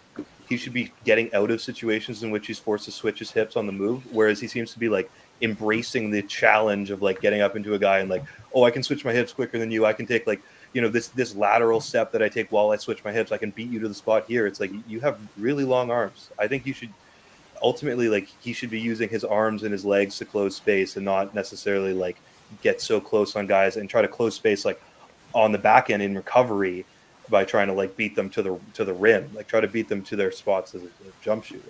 We saw a lot of Scotty up on a guy, blow by, and him trailing the play and not Xing out correctly, not peeling off of him to the corner and stuff like that. We saw so many breakdowns in rotation as far as that went. And yeah, if he were a little bit more reserved and kind of applied his defensive talents, his physical talents to a different process. Hey, Millie, what's going on? Good dog. But yeah, I think that would be pretty cool. Do you guys have any David Roddy stuff? Yeah, 6'5", 252. Has anybody here seen the film? It blew my freaking mind, dude. I wrote about him briefly. It was his film is super weird because like given his size and shape, he shouldn't play the way that he plays, which is very much like bowling ball down the lane, very much bodying in the post, even though he's just the size of a guard. Lou Dort. So a little much more bully ball than Lou Dort, but he's got more pop vertically than Dort too, and he's way heavier. Mm-hmm. He's just I haven't really seen a player like David Roddy. And he's like he developed his playmaking too. Credit to him. It's definitely interesting that I didn't peg him as a Morey kind of player, just because I don't know. He's very. I mentioned this when we were talking to Mac and the boys on Mac's podcast, how he's very post dominant, and I'd be interested in seeing how his offense translates in the NBA, especially since Embiid's going to take the load of the post touches on Philly, right? So worth noting, he's headed to Memphis. I believe, he's headed to Memphis. Oh, yeah, he's okay. Because of the trade. Yeah. I saw Philly's logo and got confused. Okay, disregard. I just said about Philly. I think that's just as a tangent. I know that they have to work out the particulars of the trade afterwards, but like we got it. The NFL like can work out the trade instantly, and the guys wearing the right hat, et cetera, et cetera. Like it's time for the NBA to get with the time. Get him the hat. It's not that hard. Get him the right hat. They'll announce picks like hours after they happen at the NBA draft. It's super weird, but I guess that's what happens when you got details still being worked out when Woj reports it. So Memphis picked Roddy and LaRavia, which is like Xavier Tillman and I guess Brandon Clark and who was it? Killian Tilly, sorry, and Desmond Bane, they're picking these like tweener guys or these absolute hunks of meat, like these guys who are carved from marble. Like Desmond Bane looks like Geodude. He's so jacked. You know what I mean? Like, Well, there goes Beauchamp. I kind of thought the Bucks would be a Beauchamp team. how come? I don't like. Just vibes. I was just going off vibes with that one, really. Beauchamp's like a slashing guard, so they can just get a contributor off the bench. And I didn't really see many other teams that Beauchamp was really a good fit for, just because he's not a shooter and he's not really a handler. It's just he's kind of a weird player. I wasn't that high on him, but I think he could fit decently on the Bucks. He's kind of like DiVincenzo-y, no? Like a little, like kind of like a athletic slashing. I don't know. I could see him in Milwaukee easily, and I think they could probably see him in Milwaukee. He looks much longer than White. Yeah, Dante. yeah, but Dante had like made up for it with just like crazy hops. Yeah, he was unbelievable hops. There's I want to point out one of my top guys that I didn't think was going to be here at this point. Blake Wesley is still around, and I would, if he's at 33, that is remarkable because, like I said, I thought he was going to be late teens guy. That's who Goose said he wanted on the last like draft podcast that RR put out. It was just after the one we did with Mac. Running off the screen, by the way, anybody, if you want to watch like really great Raptors content, running off the screen is tremendous. It looks great. It's great content and everything like that. And big shout out Mac. He had an appearance on the Raptors show. He had an appearance on the Raptors show with Blake the other day. So hell yeah. But Blake Wesley is supposed to be like a tantalizing type of player. I totally agree with you. Do you like Hoopers? Hell, sign me up. Oh my God, he and Mayor Pete were like neighbors, South Bend, Indiana. Oh my God. Wow. Incredible. I'm keeping an eye. When we get to 29, I guess we ought to go through like who the top 5 remaining players of the Raptors, who your top 5, each person's top 5 will be. So maybe have a couple people in mind, because that'll be like the point in which the Raptors are guaranteed one of those dudes.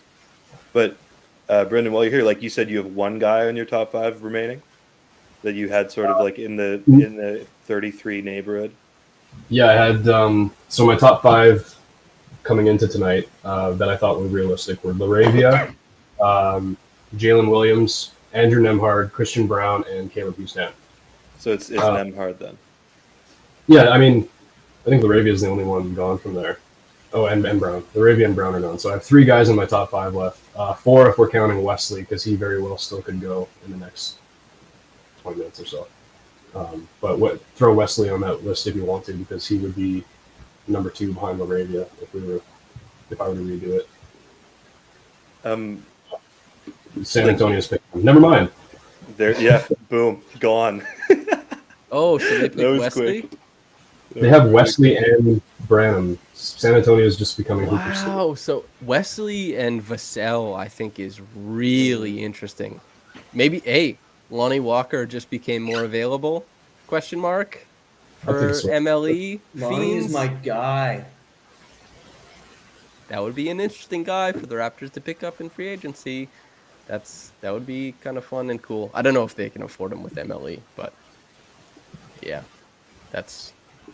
So I guess looks like basically teams have just picked wings every spot in the draft so far. So like really wings should be cheaper now in free agency. Or it never works like that. Yeah, or is that a sign that the whole league is now caught on to like the wing length and strength experiment, and wings will be more expensive than they ever have been? I know, like even though there's like an abundance of wings that have just been like added to teams, is everyone just looking for wings permanently now? That's a good question in general. I have probably an unpopular question, but like, did the Raptors invent this? Like Milwaukee tried to do this in like 2015, and Dallas had more.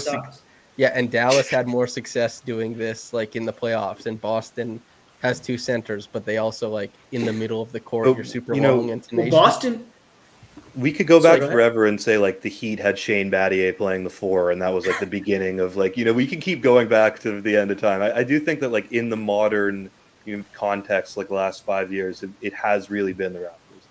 Boston and Toronto burned the candle at both ends, where Toronto's like, we'll make our center a wing, and Boston's like, we'll make our point guard a wing. Yeah, that's it. But Dallas is probably the truest representation of Well, it. Kleba's a wing and Doncic is a wing, and they're all wings in between. Dorian Finney-Smith, like they're probably and they switch to blitz all the time.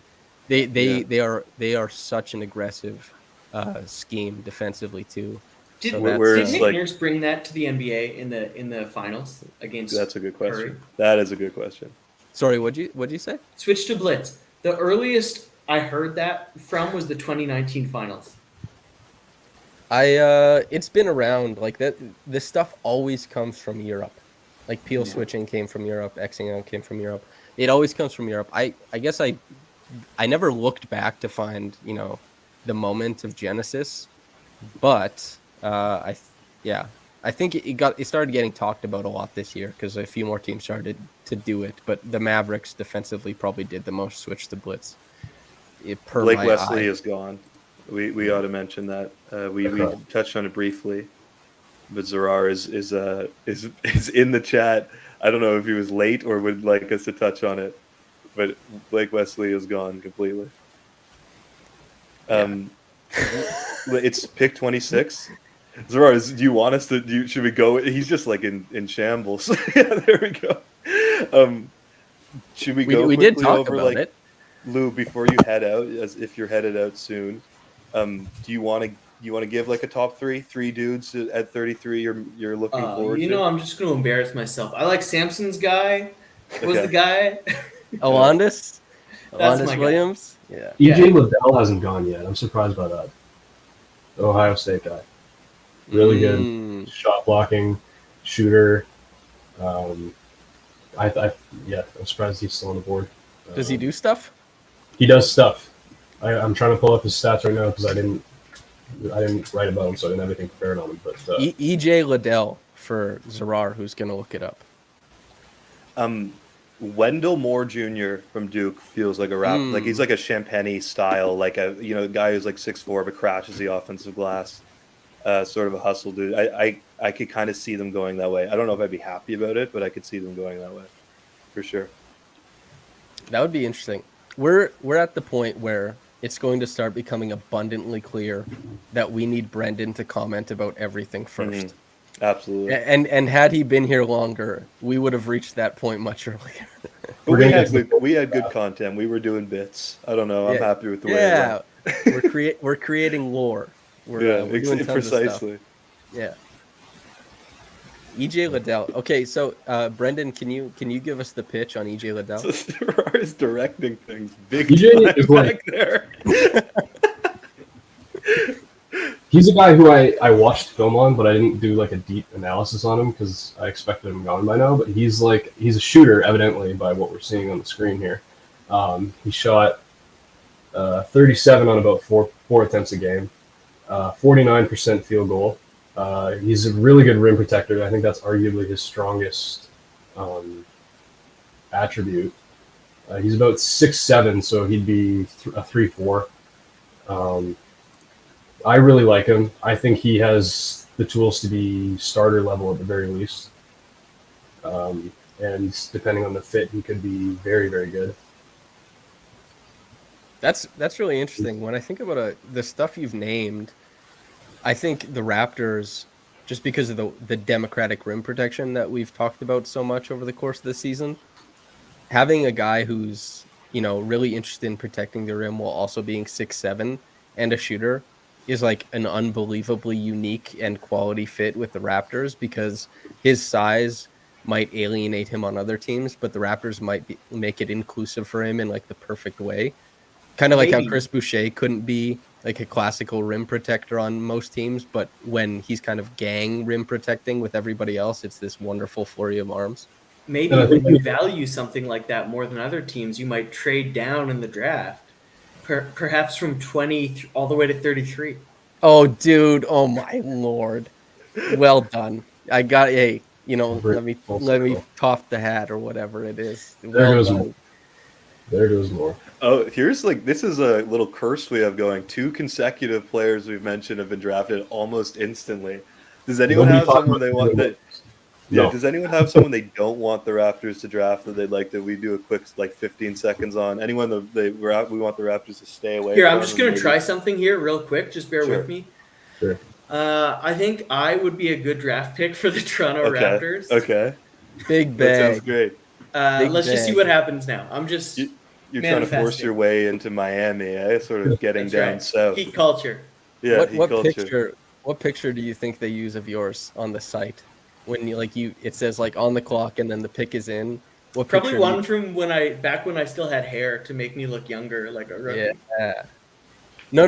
They want you to look like balding so that people make Yeah. like Manu Ginobili comps or whatever. Yeah. Like He changed his major a few times. He's sort of like Boban in Hustle, where his kid Yeah. was 10 years old. Yeah, exactly. Boban. I'm really just here for the Hustle comps. He's been in 2 movies that I've seen. He was in John Wick 3, right? Yeah. He was a hitman who got killed.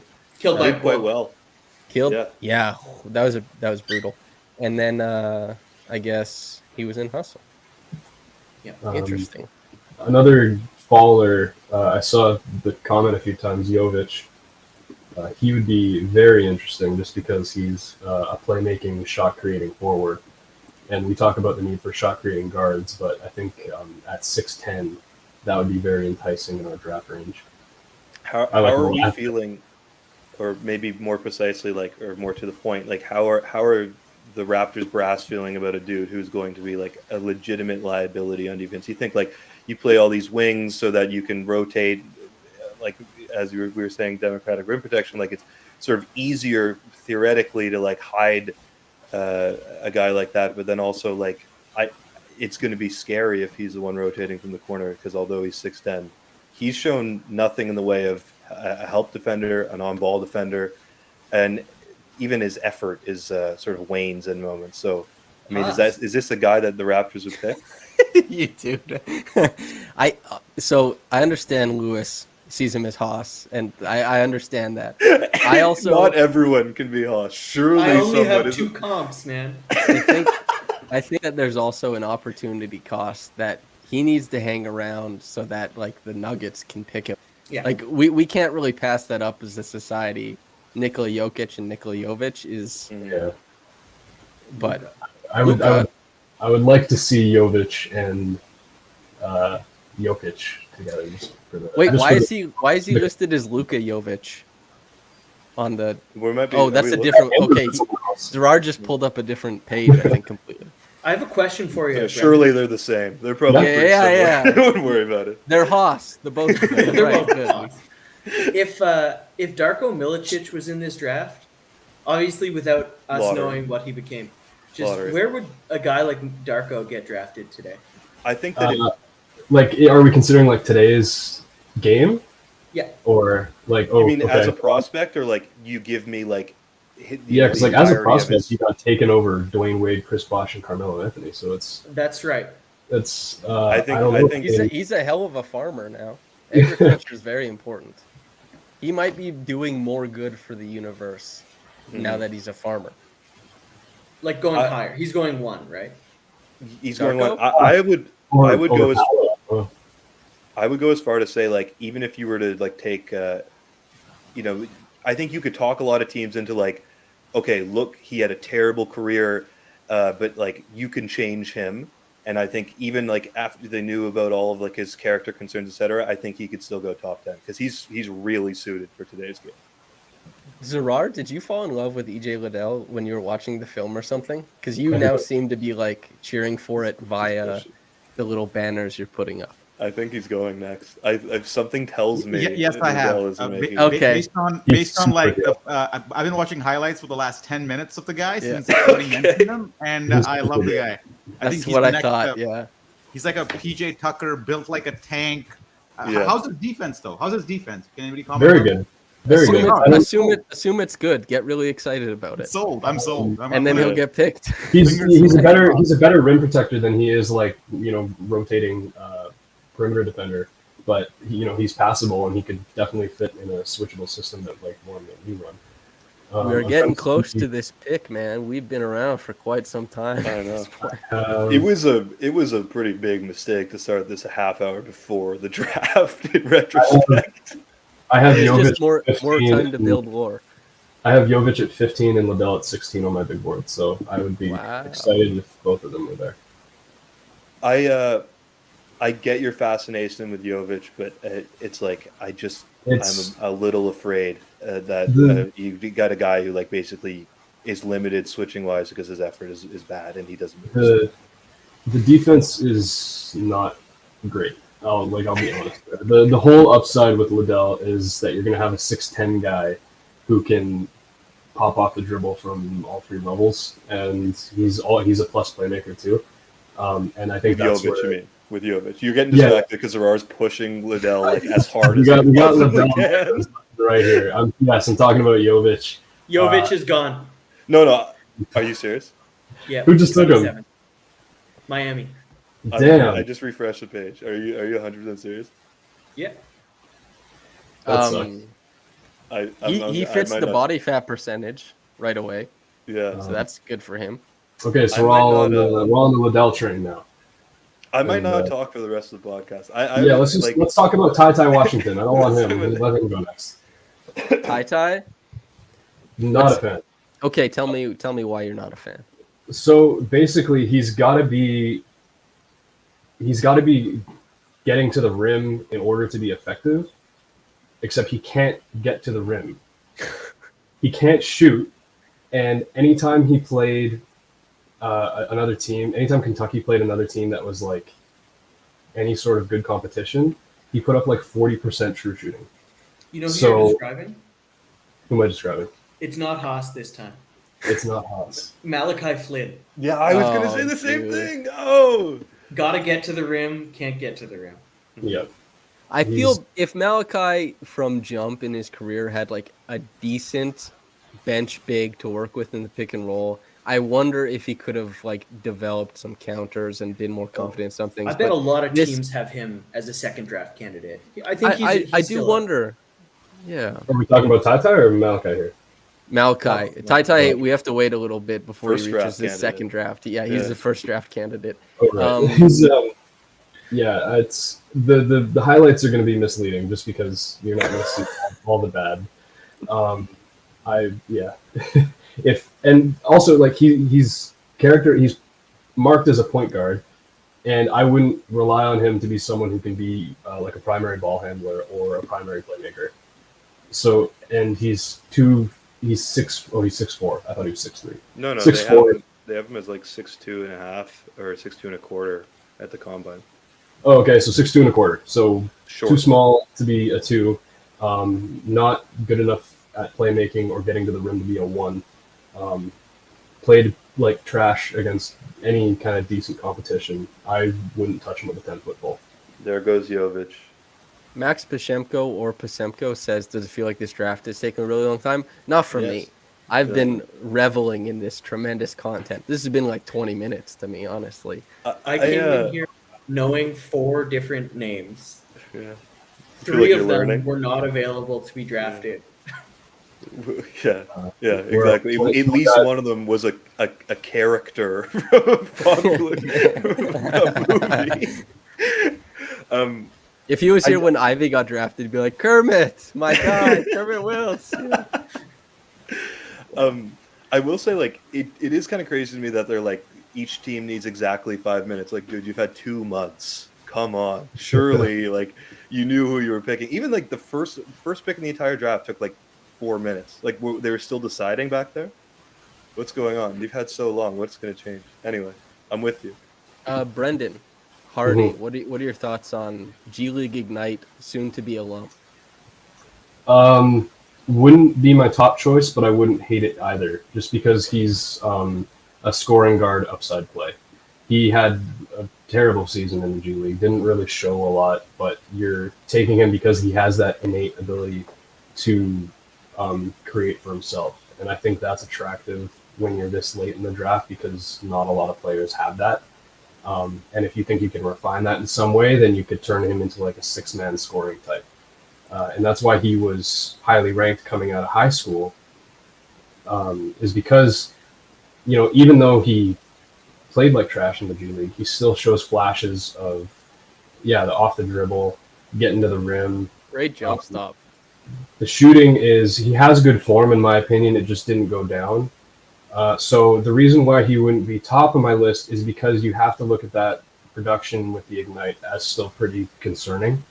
The fact that he was like supposed to be their highlight guy, and he was arguably their worst starter. Look at that Hesby though. That's a fun. I don't know. He looks like fun. It kind of. He would be fun. He would require a lot of patience, and I think the first couple of years he'd be a little rough. But is there a movie character you can compare him to for Lewis's sake? Jaden Hardy, Ty Crane, Lightning McQueen. I don't know. Yeah, I have a take about the Ignite. Okay, let me hear it. I think the Ignite was honestly, I love it as an entertainment thing, but I think it's hard pressed to. If I was an agent, I would never send my client there. It's for real. Jalen Green just got drafted.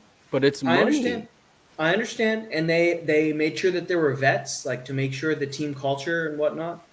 But a situation where the only thing that matters is get yours, and there's so many prospects all with that same mandate, very difficult to judge a guy for inefficient scoring with the Ignite, is all I'm trying to say about Jaden. I agree. That's actually really... The is kind of the same, though, is it not? No, you care about your school. A lot of people. 90% of college players aren't going to the NBA. Right. What percentage of Ignite players want to go to the NBA? Yeah, but you're playing against, A, you're getting paid. B, you're playing against, better competition in a lot of ways. And, Dyson Daniels just got picked 8th, Jalen Green. There's... Oh, no, I'm not saying they won't go to the NBA. I'm just saying it's very easy to have an inefficient scoring season playing in a team culture like that. I love it. I love it, though, because it gets kids paid. Oh, yeah, of course. That's not what I'm criticizing in the least. You don't want these kids making money, Mark Few, huh? News America Network. To lose point, I do think it in its current formulation, it's attracting a lot of dudes who are if I'm an agent, I'm sending my scorer there. I'm not sending my tweener 3-4. I'm not sending Kyle Anderson there. You're not getting Kyle Anderson instead of the G League Ignite. No, that's where Haas is going. Yeah, that's the biggest problem. Is there are too many hoopers and not enough Kyle Andersons there. And I mean that kind of unironically. I think that if I had a guy who was didn't fit a specific mold, sort of like a playmaker defender type, it's not the best move to send him to the Ignite. The Ignite is for dudes who are put the ball in the bucket, and then you have a bunch of guys who put the ball in the bucket. It's not really an effective team as much as it's like the Harlem Globetrotters, except they lose. Home of the game. Hoopers. Yeah, Patrick Baldwin, your guy, Samson. Curses. I need to know Brendan's opinion because he knows significantly more than me. He would have been on my list. I think I just had him right outside my top 5, but I would have been fine with that pick. That was Aiden's guy, I believe, right? He's like Jaden Hardy. He's you're taking him purely on upside because he had a putrid season at Milwaukee. But I mean, the dude has the prettiest jump shot I've ever seen, and I think you have to take that and run. He's 6'10" and a half. So having a shooter that big with that nice of a jump shot and going to Golden State, I'm assuming it's Golden State. I haven't seen any trades or anything proposed, but sending him to Golden State. What? Oh no, it's Golden State. Ty just got drafted. Thank God. Okay, so we're at pick 30 or we're pick 31 now. If this is Baldwin and 30 is Ty. Yeah. So we got 3 more to go. Liddell's still there. Zarar, you guys can't see Zarar. Zarar's he likes that. We have to bring you on. You better have like a good 5 minutes on Liddell. If We he gets literally, yeah. If Liddell gets to 33, we need a live feed of Zarar to see his response. If it happens, or if they pass on him. Yeah, everyone is. We'll clear out for you. That's like an ISO moment. You can have the whole floor. I'll leave the StreamYard, and it's just going to be a single shot of Zarar's face as the pick comes in. I got it. Mosquito. It's been bugging me the whole time. Finally, son of a bitch. All right, Lou. This is a family show. Aiden was literally cursing the joint out like you weren't here, but It's okay. Our producer's going to go back through this entire recording and clean everything up. It's fine. I take cues from Aiden. He looks like a longshoreman. I appeal to authority. Okay. You know. He embodies both the coach and the coach's son. How many players can you say that about? Wait. Aiden? Oh, you want to talk about Aiden before you leave, like being a good basketball player? No, just his general vibe. The coach and the coach's son. Basketball's not for me right now. He kind of seems like an aloof uncle to me. You know, like he's just like, hey, I'll make a comment, etc., and it'll be insightful and good. But I don't see Aiden as a coach. I don't know why. Wait, he does coach though. Yeah, but I don't see him as coach. Okay, this is my time to adios. My replacement, my far superior replacement is here. Thanks for the laughs, folks. Cheers. No problem. Thanks for coming on. Good to see you. Mac. What's the vibe? My God. You got to carry. I'm stepping aside. I've been here for 3 hours 15 minutes. Samson's been here for like approximately 3 hours. Oh man, I'm fresh. I'm ready to go. Yeah, it's kind of you guys are in charge now. Honestly, I'm a guest. I'm giving up the hosting duties. Mac, you're in charge. oh well. Who's on the board? Who's still on the board for us? Don't name him; he'll be gone. If you name him, I know you will jinx it. The gentleman on the bottom of the screen, Kennedy Chandler's there. He's point guard. I think he'd be kind of boring pick, but he's decent. The guy on the bottom is who we've been obsessing over. Zarar watched 10 minutes of highlights and fell in love. We're going to get a live feed if he's on the board when the Raptors select. But we had a run where every player we were naming was getting picked right after, so we stopped naming him. Okay, Yeah. I won't say anything then. Damn. Yeah. No. I am curious back. Like, who? Give me like 2-3 names that you have been thinking about the Raptors. You know, at 33 for a while and are still up there. One guy is from Cameroon. Yeah. I don't want to say his name. No, you can go for it. French pronunciation, I assume, but it's tough. I agree. Yeah, okay, I'll say this name. Kamagate might be a guy. I don't want him, but the Raptors have went out and scouted him a couple of times. They brought him in for a workout. So that seems like the way they might go, but I have another name. He starts with a K as well, but I don't want to say any. I don't want to say Yeah, anything. the other We're big thinking man? the same dude. We are thinking of the same dude. Big man, Why don't we talk about? It sucks. So I'm Come gonna on, go. we got 3 picks here. We're gonna get someone we want. He's hopefully. not the guy Yeah. I want, so I'm gonna Do say it, it, please. so I won't jinx it. So Christian KOLOKO, Yeah, and no, so you know, Mac, you say his name as much as you want or as little as you want, but yeah, sell us on KOLOKO.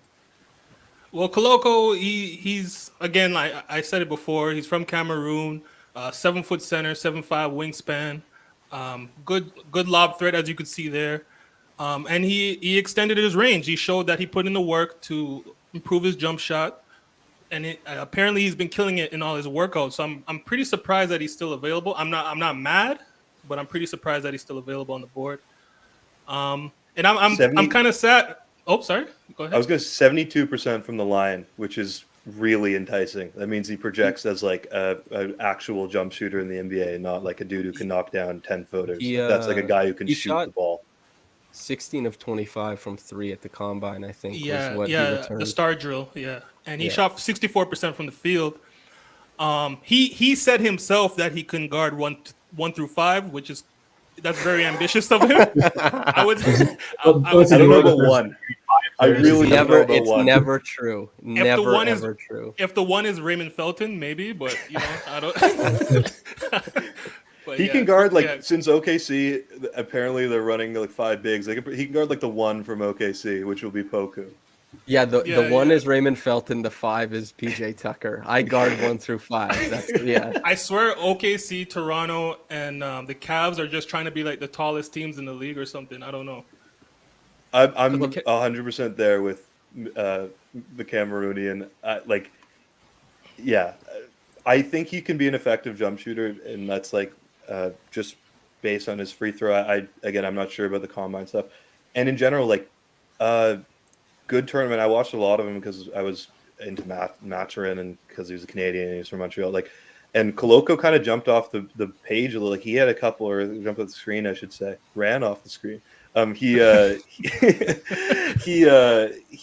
was like a pretty obvious force out there. Like he's like ridiculously athletic, and I'm kind of shocked. I'm also a little bit shocked he's still around. Like maybe our bigs devalued this much in the NBA. Like no one needs a big anymore. Yeah, it's strange. But I think- what pick?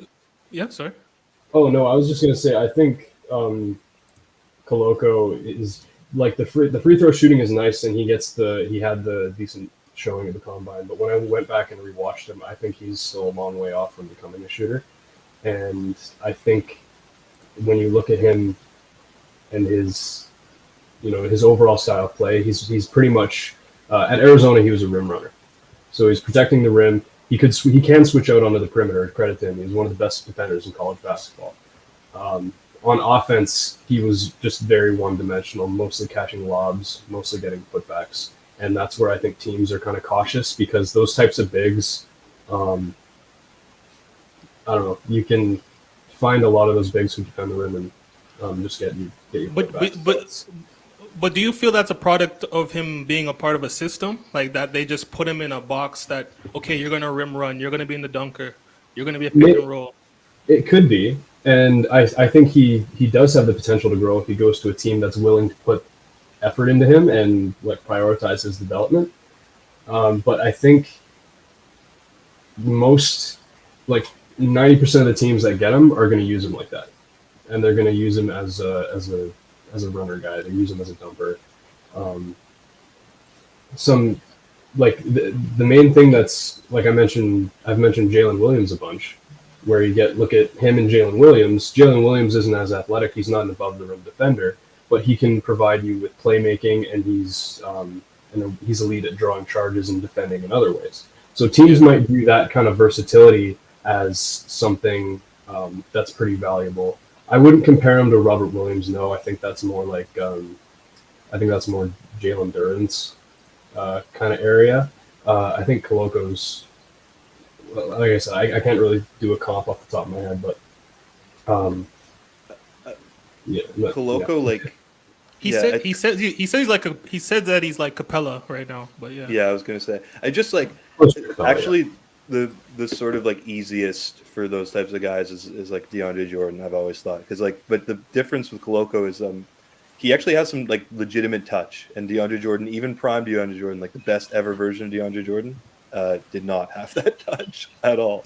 So I don't know. Like I'm kind of all in. I think I do agree that the Raptors' biggest need would probably be like a shooter of some sort, but in the case in which they're taking a big, give me the Cameroonian over pretty much anyone else, like left, that is.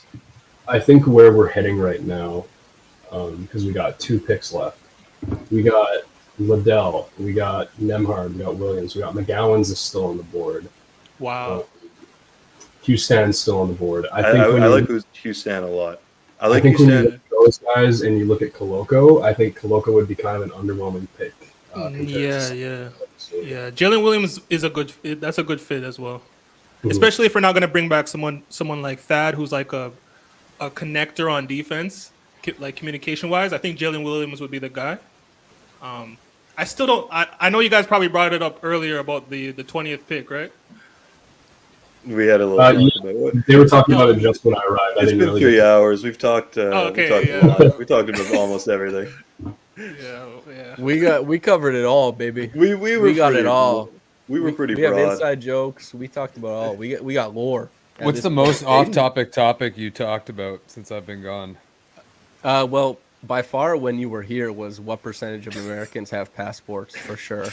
But as far as since you've been gone, we were just trying to connect people to movie references for the sake of Lewis, so he could understand comps. Not like Zach LaVine, Jalen Green comps, but like which movie basketball player is this guy like? It's probably where most of it came from. So are we stoked about who's remaining? I'm surprised at some of the man. Did you guys talk about Christian Braun out of nowhere? He's good. He was a good player. I had him in the 20s. You did? I saw a lot of guys having him in the early 30s. I actually like that pick a lot for Denver just because they need the wing depth, and he's a very good defender. He's very athletic. And I How think tall is he? And he could shoot the ball. 6'7". He's Yeah. 6'7". Yeah. Hey Mac, did you so you like KOLOKO? Obviously, have you talked about any other options that you would like the Raptors to look at 33? I mean, back in I think it was March or February, I did a early draft candidates episode, and I was talking about EJ Liddell. I had no idea. Like after a while, he was rising up the boards, but he's still on the board now. So I don't know. Crazy. Oh, you just said his name. Oh, we had a Oh. moratorium right on it. Oh, okay. Okay, well, hey Mac, I hate to say it, but if he goes, You gotta it's go, on man. you, brother. this tough cookies, man. Zarar is gonna freak out. You can't see him right now, but he's ready to blow a gasket. Oh, that's his guy. Oh, I'm sorry. You know what I think would be is it his guy? You know, I think it'd be a really interesting study is like how guys perform in the play. I think I've said this before. How guys perform in the playoffs, and then their comps getting paid in free agency or getting drafted. So like Grant Williams had a really good playoffs, mostly.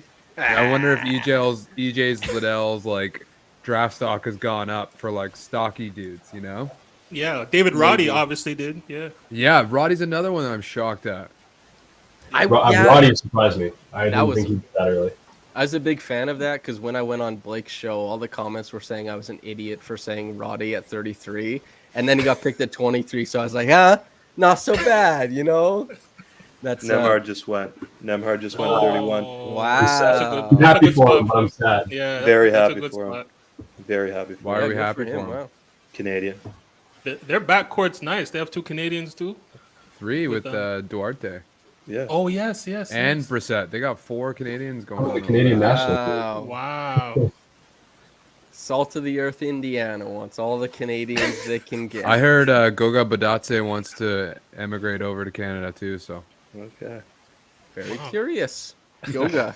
All right, so we got Nemhard, so we got one more pick for us. Okay, so everybody quick. No ideals. Attach no pitch. Everybody name. How many picks do we have? 31 just went. So two Yep. guys. Pick 2 guys. I'll go first. EJ Liddell and Alondis Williams. I guess we'll go with that for me. And Kyle, Aiden, Brendan, Mac.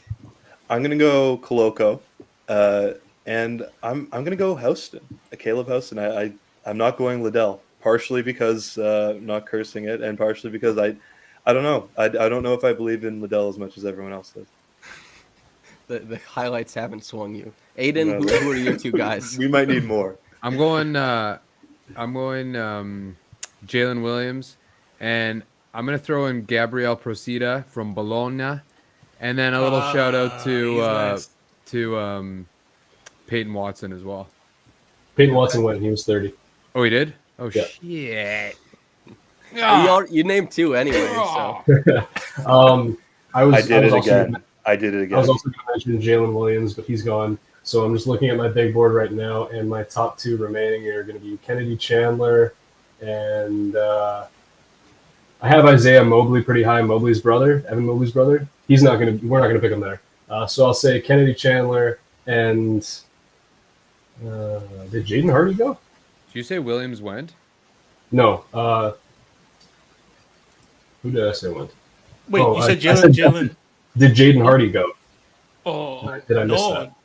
I like think so. Jaden Hardy I don't too. think so. I wouldn't be. Okay, opposed. so Wow. I guess I'm going off my board. I'm looking at Kennedy Chandler and Jaden Hardy, other than Jalen Williams. all right. Mac? That's strange. He was projected like a top 5 pick, Jaden Hardy, last year. Okay, well, yeah, I'll go Jaden Hardy, and I'll say Justin Lewis. Justin? I like the Procida shout out. He's a really guys, really good guys. I just cursed Houston. He just went. I think maybe seconds after I said his name, Wow. he went. And Wait, so Orlando took so much so Orlando took him? maybe So wait, if Orlando took him, then our guy is available. Wait, it's just crazy. what? Like, How is I Hardy cannot still believe here? I've done this. Wait, so Jaden Hardy is available. Kyle, Hardy's you don't have any available. superpowers. Liddell's Don't worry about it. Hardy, Liddell, and I guess Are you Kennedy kidding? Chandler are hanging Can we around. trade for another pick? Can we get another one? Can we get Please? 34? Can we get one of these guys and Jalen Williams? Yeah, what the hell? Okay, so what is the cost for a second round? The 35th pick went for a future second and cash considerations. Cash considerations, he can hit the 3 ball, but they were willing to move off of him, as we know. So yeah, if the Raptors wanted to buy a pick, I bet they could. How much do you think we could buy it? We could donate it, like amongst the 5 of us here. Do you think we've got enough? Well, like, we've put it been together? given $30 over the course of this. Yeah. So that could go towards. Let's it. see if Top Tesla Shots- is buying players. Yeah. Yeah. We'll give him $30 and Malachi Flynn. So okay, so we got Houston gone. So fingers Okay. crossed we got the guy we've been talking about and Zarar loves. I think he's totally a Raptors pick, right? What Yeah. else? I would Yeah. just to see Zerar's reaction. I think that would be fun. We've been Chuck building Hayes? towards this moment. Like he's like our Marcus Smart, except taller and stronger, And better. and sort of better. Like I feel like Whoa. that vibe. Yeah, Flynn yeah. for the He surely 34th pick? he's better than the defensive Is that unit real? here, naturally. Wait, really? Hold up, Did that is that happen? real? Flynn to that the happen? Lakers? Wait, really? Wait, whoa, Or is that whoa. someone just saying that in the chat? I don't know if it's real. Oh. Is that just like a prayer? Oh, dude, don't use the chat as a source. He's trying to My put. God. No, I'm He's trying asking. to manifest. He's trying to manifest. it. I'm That's why. asking. Wait. No, I don't know if the chat is wrong. Wait a second. Please. Okay, I so don't- Andy Nemhard just went. Caleb Houston's going. We're going. We're thinking like Chandler, Liddell, Hardy have got to be in the mix, right? Yeah, there's so many good options. Yeah. Okay. This is why the Thad trade is right all along, man. Let's- All our options were gonna be there. Thad's worth it, baby. Close the book on the We had the debate while you weren't here, Aiden. And where we we- land. I didn't hear the other side of the debate. I was off doing stuff, but Lewis told me it was very enthralling and convincing. Kyle also backed him up on that. And then I presented the case for why there was an opportunity cost, etc. And then I named notable players selected between 20 and 32 in the past. And so- I instantly changed my mind. I flip-flopped so quickly. It took me seconds. Yeah, but So- yeah.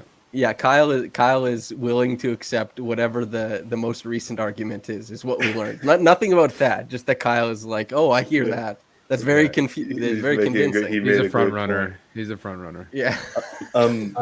And yeah, we were also like, we went on a streak of like 3 or 4 consecutive, like where we would do a little spot on a player and the player would go. So that's sort of why my reaction to Houston was the Perfect. way it was, because as soon as I said his name, someone in the chat went, boom, he's gone. So that's kind of us. That's Yeah, kinda that where we've was been at nice all of you. night. I guess Bryce McGowan's also Lewis isn't here, but the Raptors could get Bryce McGowan's is I interesting. think. Maybe I think With if we're Jaden going, Hardy on the board. Yeah. I think if we're going for a hooper, I think Jaden Hardy makes a bit more sense than the guys. Why is Harden still? Why is he still around? No idea. Bad performance in the G League. bad Concern vibes. concern that it's not really going to translate. What do you order at dinner? He ate all the fully loaded nachos double- and left none for the other He person. double dipped. Oh yeah, he left all the cheeseless ones. And Yeah. the restaurant has a rule that They you do have a can't rule. do that. No, he Yeah, actually another rule. ate. He ate the salsa bowl that had that was a nacho chip. He just ate that entirely. Yeah. And he did the Homer Simpson Nacho Man song while he did it too. It was egregious. The Golden I State don't even think they Warriors should will let him never in the draft league. him. Frankly, I don't think they should let him in the league. If Jalen Harris got a year for what he did, that should be like 10 plus. Yeah. I'm gonna give a fair warning now. If we pick someone that I'm not big on, I'm gonna be mad salty. Wait, Like, who do you want? like the last least? year? Like Who do you last want year, the Brendan? least, Brendan? I was salty last year, but I still really like Scotty. Who do I want the least? Diop. Diop's, yeah. I think Diop's later. Okay, that's let's who get they're the- picking. Yeah, wait, we're- really? No. I'm just Okay. Oh, How are you messing with me here? Come on. I don't have the draft going. I'm Neither living do I. off of whatever Zerar's whims put on screen. Yeah. I'm This is- guessing I wouldn't like Koloko. I think Kamagate would be bad here. They're really but pushing the countdown, hey? Like Masai's Yeah, like letting seriously. us all sweat it. What Probably trying to get another pick. True. that would what's be the final prediction here? I would predict Koloko. But by the way, have you guys noticed that Woj? This is the latest that Woj has held on to a tweet because he really doesn't know what the Raptors are doing. Everybody else is like a minute, 2 minutes. True. This I is an fucking exception. love that. Oh man, it has to be Hardy, man. It Okay, has to be Hardy. Hardy. Getting Raptors leaks has to be like Woj's Everest. Like Yeah. he's like the fact that Jake Fisher got the Scotty Barnes pick last year. Woj has to be Oh, like true. tossing and turning. He's like, Aiden. what the hell, man? Aiden, But that probably I came need from a prediction. Scotty's camp. What's I need a that? prediction. I need a prediction. Who are the Raptors drafting? I think Hayden's the right man. Okay.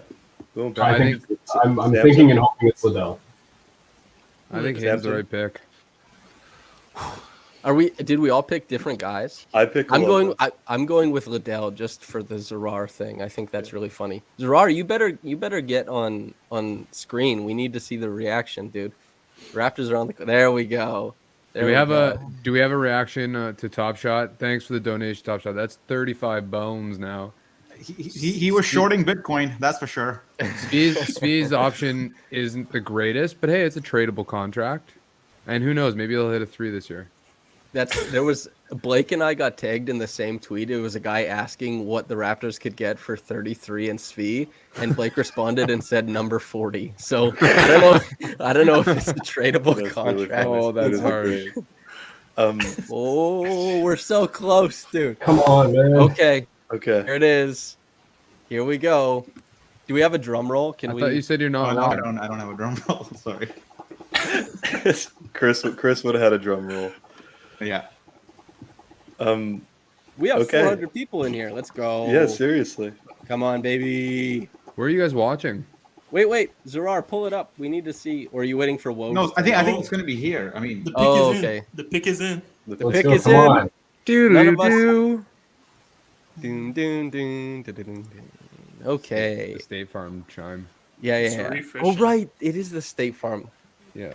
Unbelievable. I That know. actually seeing that news today reminded me that Crypto.com Arena is what the Staples Center is called It's now. actually written in the Bible, like capitalism apocalypse will happen when State Farm replaces chimes. We're on the same wavelength, Aiden. I promise you so much.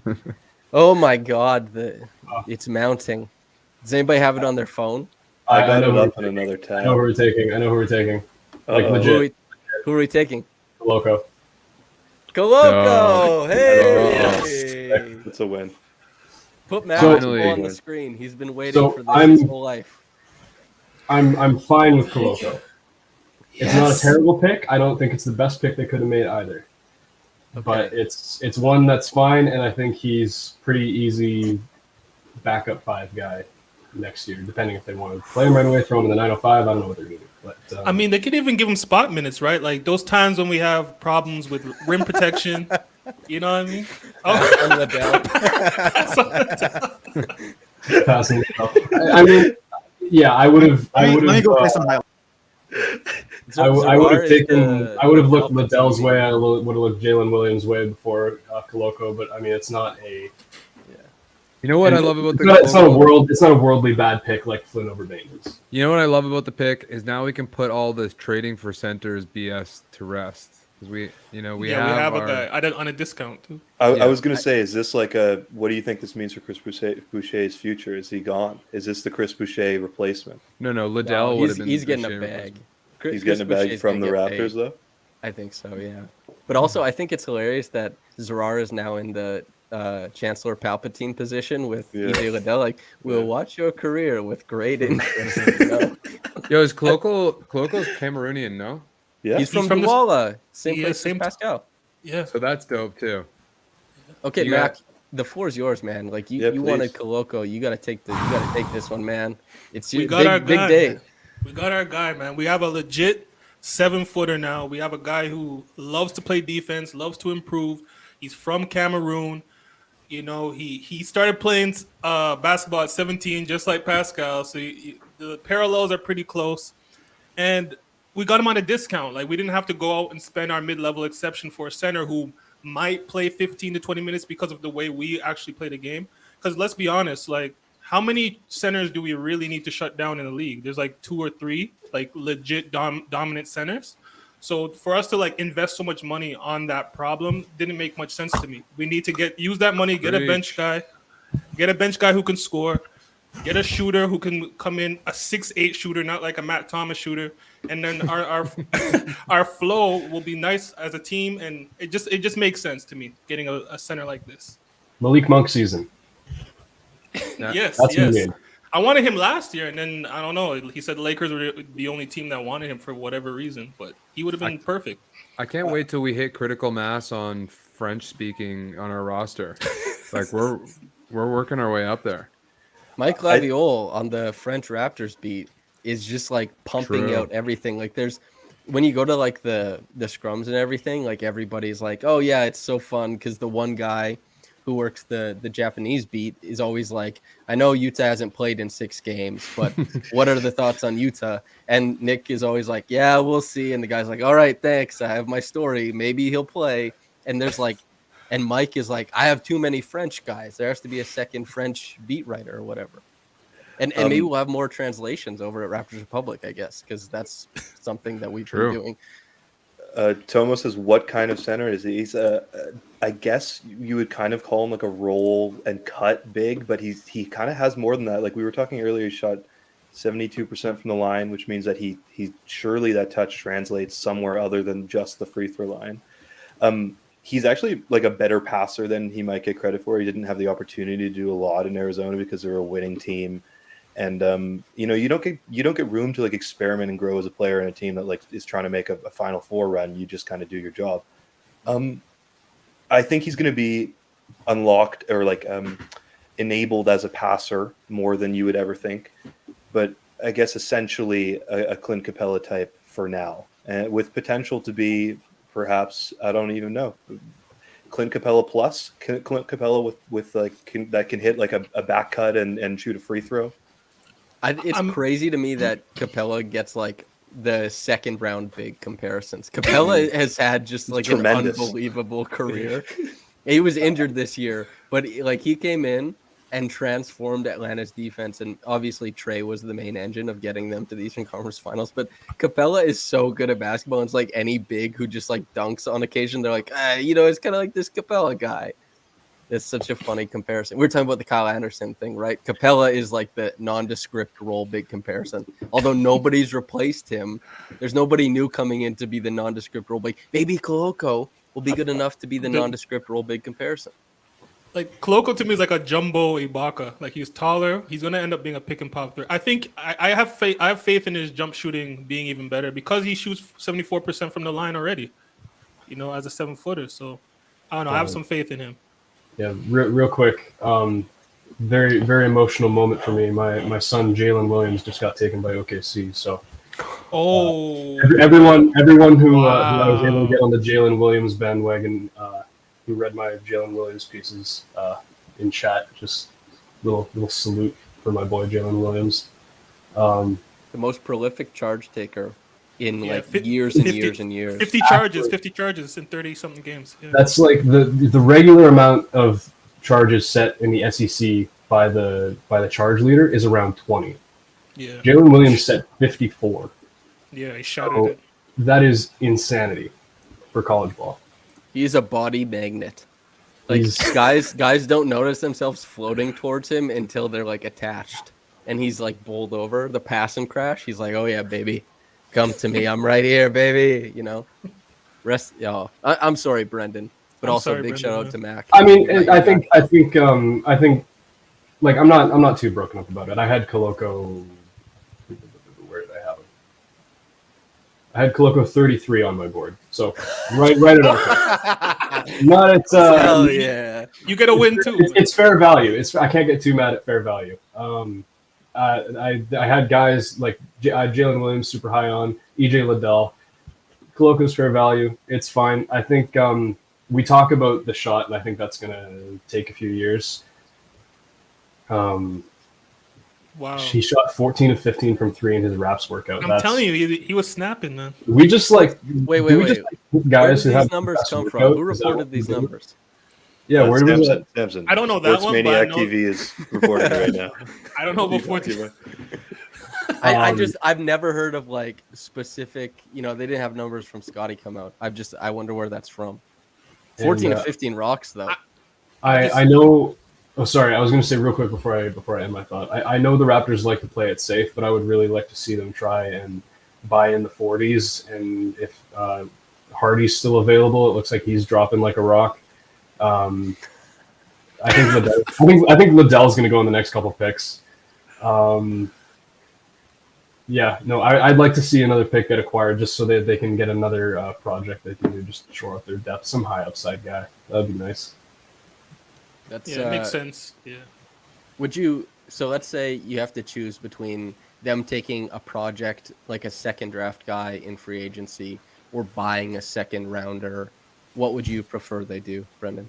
Are we considering Maladon as a second draft guy? Because I would take Maladon definitely qualifies. I would take him in a heartbeat because I think he showed a lot of flashes at OKC that I would still take a chance on, and he's probably I would probably take him over a lot of the guys left remaining in this draft. So there is a definitely heavy cachet of like, is blog boy like a derogative term? Is that derogatory? There's a huge cachet of like blog boys who love Maladon, and when I watch the film, I'm like, okay, I see it. But then you watch a full game, which is really tank his offensive value. Maladon would be really interesting though. He clearly has the talent to pop. Yeah, that's really my boys, like I have another group chat, and all my boys like battling me about KOLOKO. Now they're calling me Mac Ujiri. I called this in February. He's I a called prophet. KOLOKO. Pull the clip. Pull the clip. Pull it back. Yeah. That's crazy. That's crazy. I have no idea what 14 for 15 in a workout. I don't know where they got that from. 16 of 25 is a number though. This is true. He did go perfect from the line in the fourth quarter of a big game. And I think that's pretty valuable when you can Whoa. did. Stones on this guy. Also, it's kind of funny. I don't know how ESPN tracks this, but EJ Liddell has been the best fit forever. for like 12 straight picks. Like, this Chandler guy has is been the best great available. fit. Yeah. Did he just have bad interviews? Like, what happened with Liddell? He's a way better player than where he's going. Yeah. Well, for sure. Hardy is still there, right? Hardy's there too, yeah. Okay, I think Hardy was best fit for a couple things, but I guess Liddell has leapfrogged him. I wonder what their process is for deciding best fit. Yeah, I don't know. Maybe the guy running the ESPN page is like, "Oh shit, I forgot to update." It's a guy manually inputting all of it. I think is like really funny. What they're doing is like before the pick comes up, you see at the bottom right they have that needs like shooting guard, small forward, power forward, Oh, I see. and they take that and they go, what's the best available power forward at the position, and that's your best fit. Oh, This is the kind of analytics I can get behind. Fun. That's No, I think they should bring that to Sloan. I think we got to bring that process to Sloan. I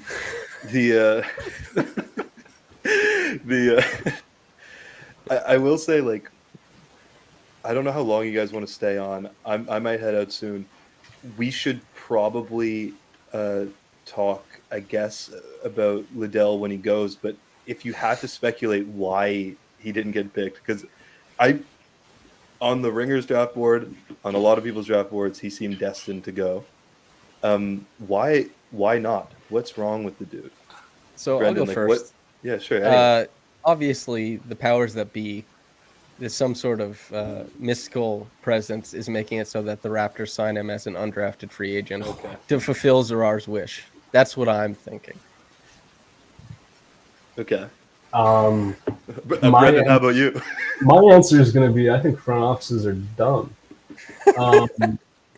Like, I mean, it happens every year, right? Like, there's this really good guy who most people think is like a teens, early 20s guy who just ends up falling for inexplicable reasons, and then just is the guy who we often thought he was when he gets to the NBA and makes GMs look stupid. And I think Liddell very much has the possibility of being that pick. Did Procida just go? Yeah, I think so. I think Okay. I just saw that Dallas is moving up to take Hardy as well. Oh, Okay. That's a good. So pick for them. Liddell is Hardy going over Liddell is interesting. He's now the best fit. Finally. Hey, Brendan, I had a question for you. Yeah. Do you think with EJ Liddell, it's a thing that he didn't work out with enough teams or something? I don't know. How many I teams think did he maybe- work out? And then teams I don't know. I don't know who he worked out for exactly, but given that he was always projected as like a mid first guy, I think that range would be pretty big. That's the 2021 draft. That's last year's draft. This article. But it's something where I think it's got to be a case of front offices didn't like his interviews. Like, I can't think of another reason why a player with his production and his skill set is falling to a part of the draft where most guys are becoming like G-League flyers. So it's definitely interesting, and I'm going to applaud the team that ends up taking him because I think he's gonna look like a Herb Jones. I'm not going to make that big of a prediction, but he has the potential to have a Herb Jones type of impact for whoever gets him this late. Okay. So, Yeah. say, Kyle, before we get out of here. Yeah. Like, let's just quickly. I want to grade for the pick because we are on hour 4, coming on hour 5, and frankly, it's almost unbelievable that we did this for the 33rd overall pick for the draft, but it was for Top Shot. If you have like any strong opinions, don't hesitate to let me know. But in general, quick grade on the pick. Samson will go to you. You're first. I'll go first. I adhere to the banner. Absolutely. knows Oh my god, I wasn't even reading it.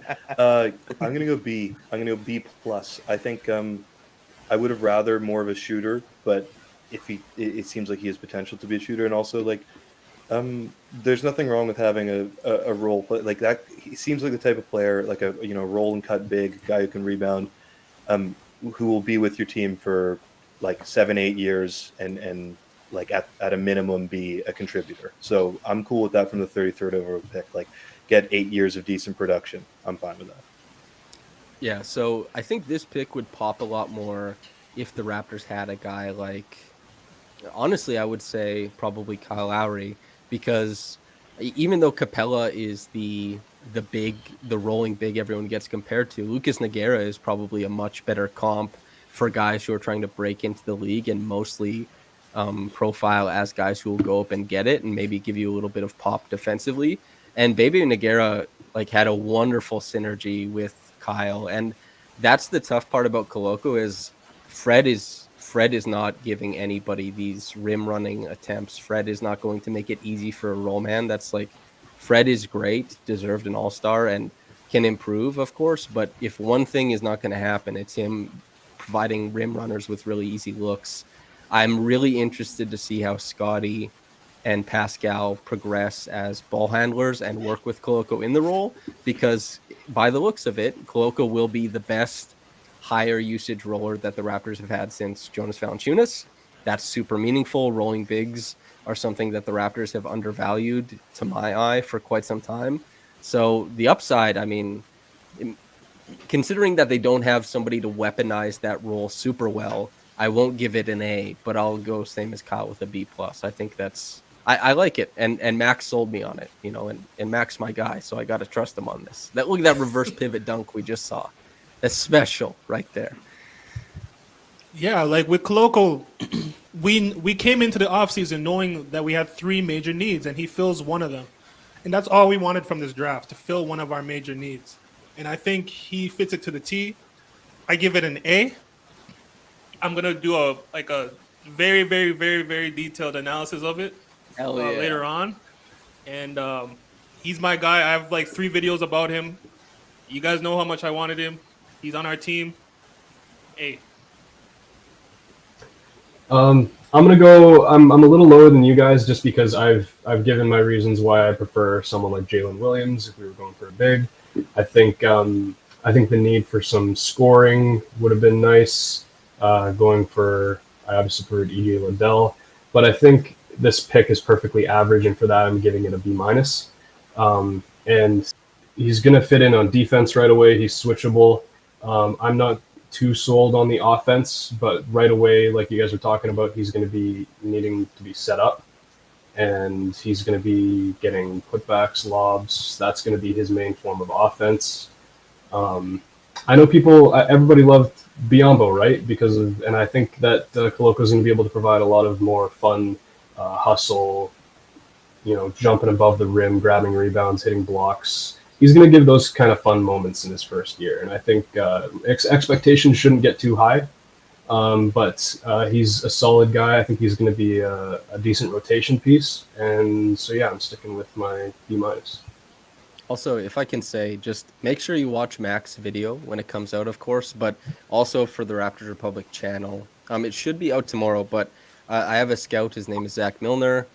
He's been in the, I guess, private space for some time, but isn't now. He's seen every KOLOKO game for the past 3 years. I'll have him on to talk about the pick tomorrow. Okay, perfect. Brendan, is there anything you want to plug before we head out? No, yeah, check out I wrote briefly about KOLOKO. I might have a more in-depth piece coming up. We'll still get that all figured out. We're all working on that. But if you want a brief rundown on KOLOKO, you can check my most recent Raptors draft article on Raptors Republic. It was posted yesterday. It's the one with Caleb Houstan in the thumbnail. I have a brief piece on KOLOKO in there that explains my reasoning for wanting to pick, or reasoning for using a pick on him, and some other guys in there who have been drafted and have yet to be drafted if you want to learn about some more prospects going in the second round here. Okay, awesome. Yeah. In general, if you've been here the whole time and you're not subscribed and you haven't liked the video, I don't even know what to say. If you've been here really at all, hit the subscribe button, like the video, it's free. Follow us all on Twitter, and honestly, thanks for tuning in. This is I would say maybe 10 times the amount of viewership I would have expected from a nearly like a 4-hour podcast on a team that drafts in the second round. So I think it speaks to like how strong RR is as a brand, how strong the Raptors are as a fan base. And, I think everyone on this podcast should be proud of themselves. Thanks to Zarar for producing. Oren and Aiden, thank you for showing up. And in general, everyone have a great night.